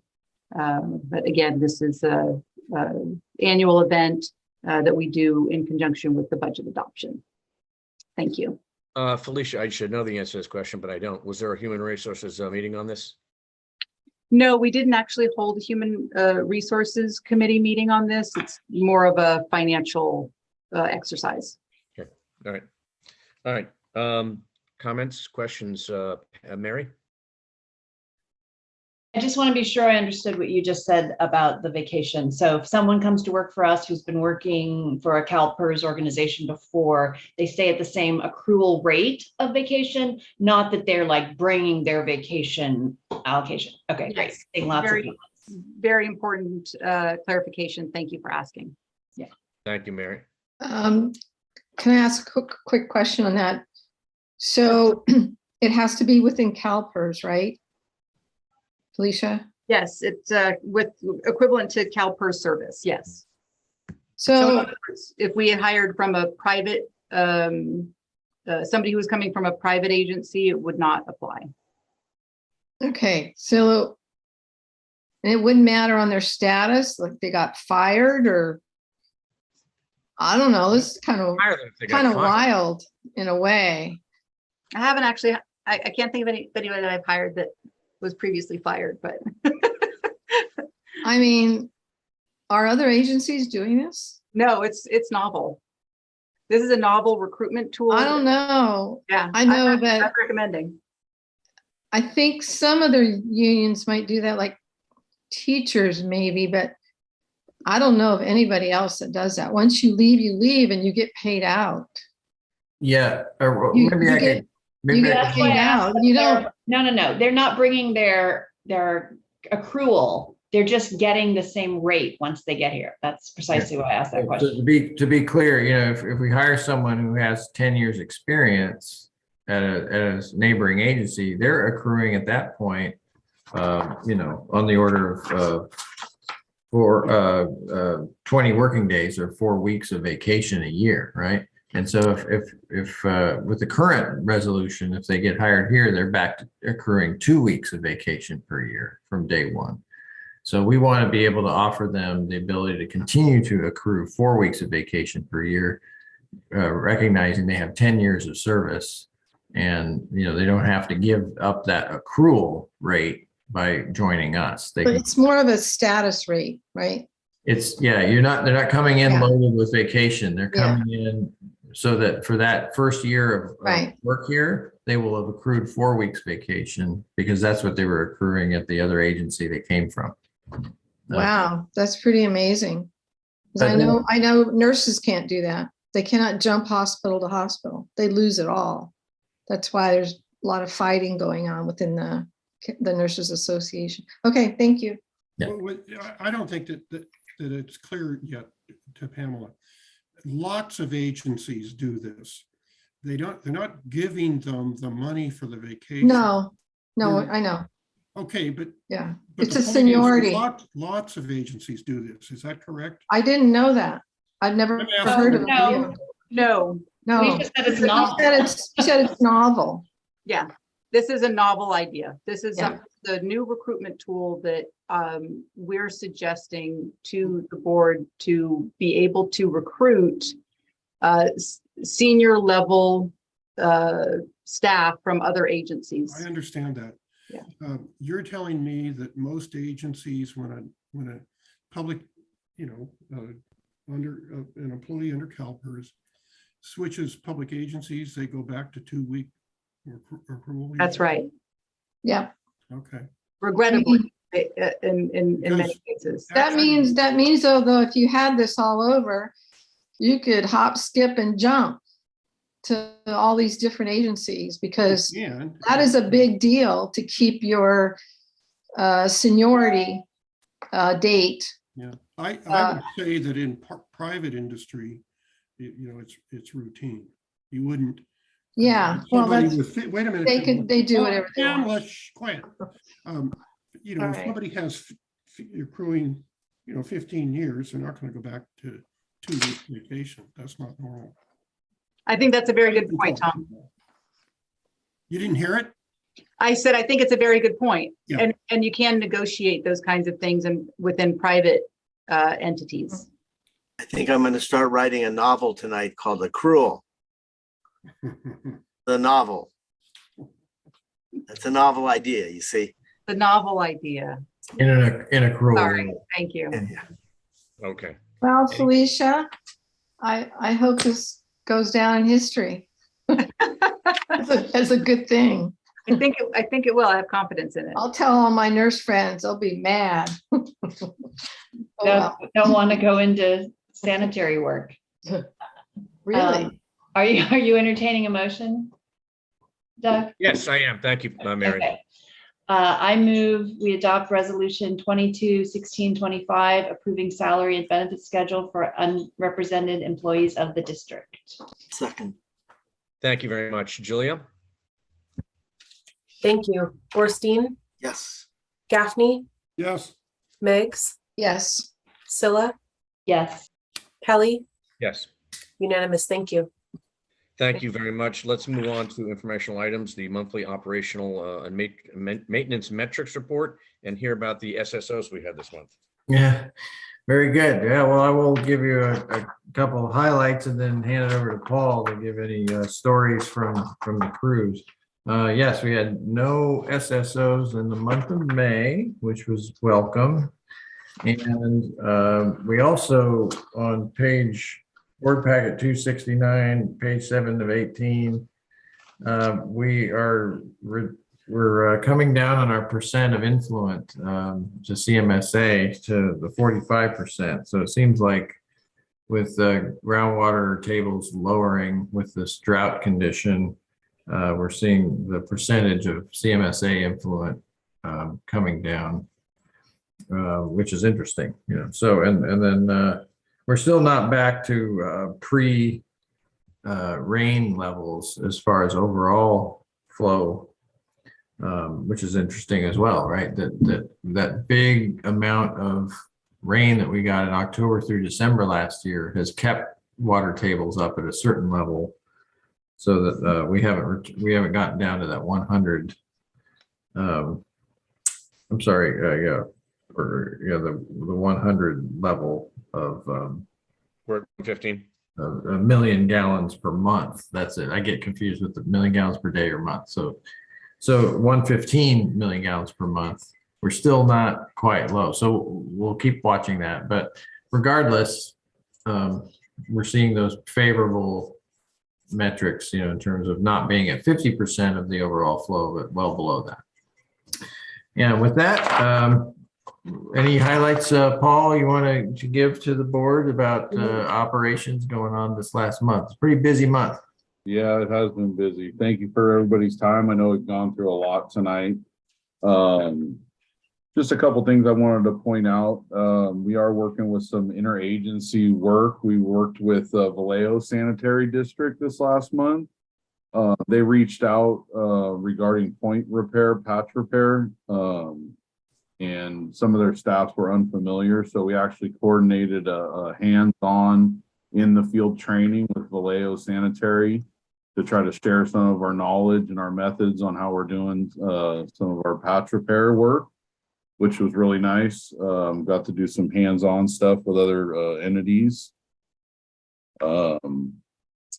Really working to push this easement initiative and work with a lot of the homeowners for access and maintenance needs of the system.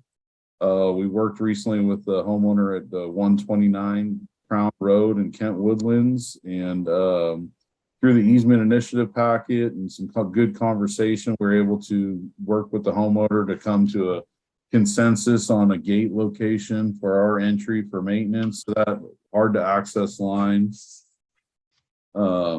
And then some good work by the condition assessment crew working. We actually found a piece of rebar from landscaping work that had been performed where the homeowner actually drove a piece of rebar right through our sewer main. Nice. the CCTV crews identified before any blockages would occurred or anything like that. So we were able to inform the homeowner of their responsibility to call USA 811 utility locator and the easement initiative packet. So there's some good conversations there, and there was no major damage, just a little bit of time to patch a small hole. So with that, if there's any questions, I hope you guys got some time to read through it a little bit. I know, like I said, we spent a lot of time through this packet tonight, so I'll leave it at that. Oh, no, I think this is one of the fun things. Everybody on the board enjoys reading the metrics report. Oh, well, usually, unless something, in which case. I wanted to ask about the work with the Vallejo sand. Did they pay us? I remember saying, you know, we're going to train folks. Let's make sure we're generating some revenue off of that. I'm not saying we had to this time, but did they pay us? That's the first I've ever heard of it. I'm sorry. I know I am. That's okay. It's something we can incorporate. No, it was more, they actually currently use the system and they just, they don't use it very often. So they just wanted to see some of our techniques and how we mix the epoxy and some of that. So it wasn't a full on training. It was about a half day with one crew and 4 of their staff.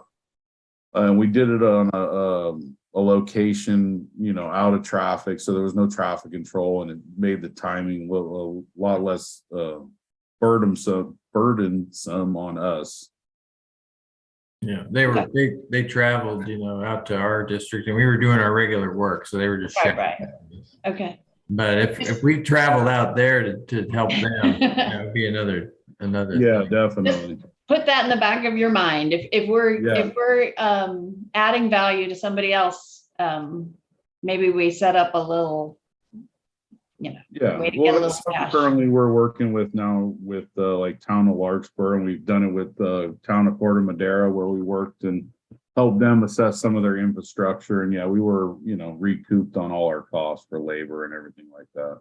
Yeah, we have that cost recovery program the board approved in November of 2020, and Corey helps manage, you know, invoicing the other agencies, and Paul's crews keep daily sheets on our hours that we spend. So we set up agreements with the agencies on a case by case. We're not doing a lot of it, but we've now executed 3 agreements under that program that you authorized. So that's great. Did you make the Vallejo people work? Well, of course, they have to get their hands dirty a little bit. We put the epoxy, so their hands were dirty. Paul, I really appreciate your reporting here. It absolutely tells me a lot of information that I would never have any ideas about what happens in the district all day long. So this is fabulous. Yeah, I really appreciate it. Thank you. Yeah, I really try to paint a picture so you guys can see what's going on there and all the good work staff is doing. Yep. Thank you. Michael, anything from you?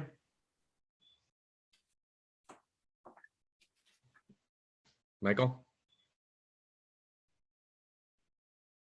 No. Okay. Paul, I want to commend you as well. I particularly like the items of note. It's just really interesting. It's really done well. I just and it looks like a lot of work got done this month. So with that, no other questions, no other comments. I will adjourn this meeting. The next regular meeting of the Ross Valley Sanitary District Board of Directors is July 20th at 5 p.m. via Zoom. And with that, thank you all very much. Thank you, Austin, for attending, and good night. Good night. Thank you. Thank you. Good night, everyone. Board. Thank you so Thanks, much. Jeff.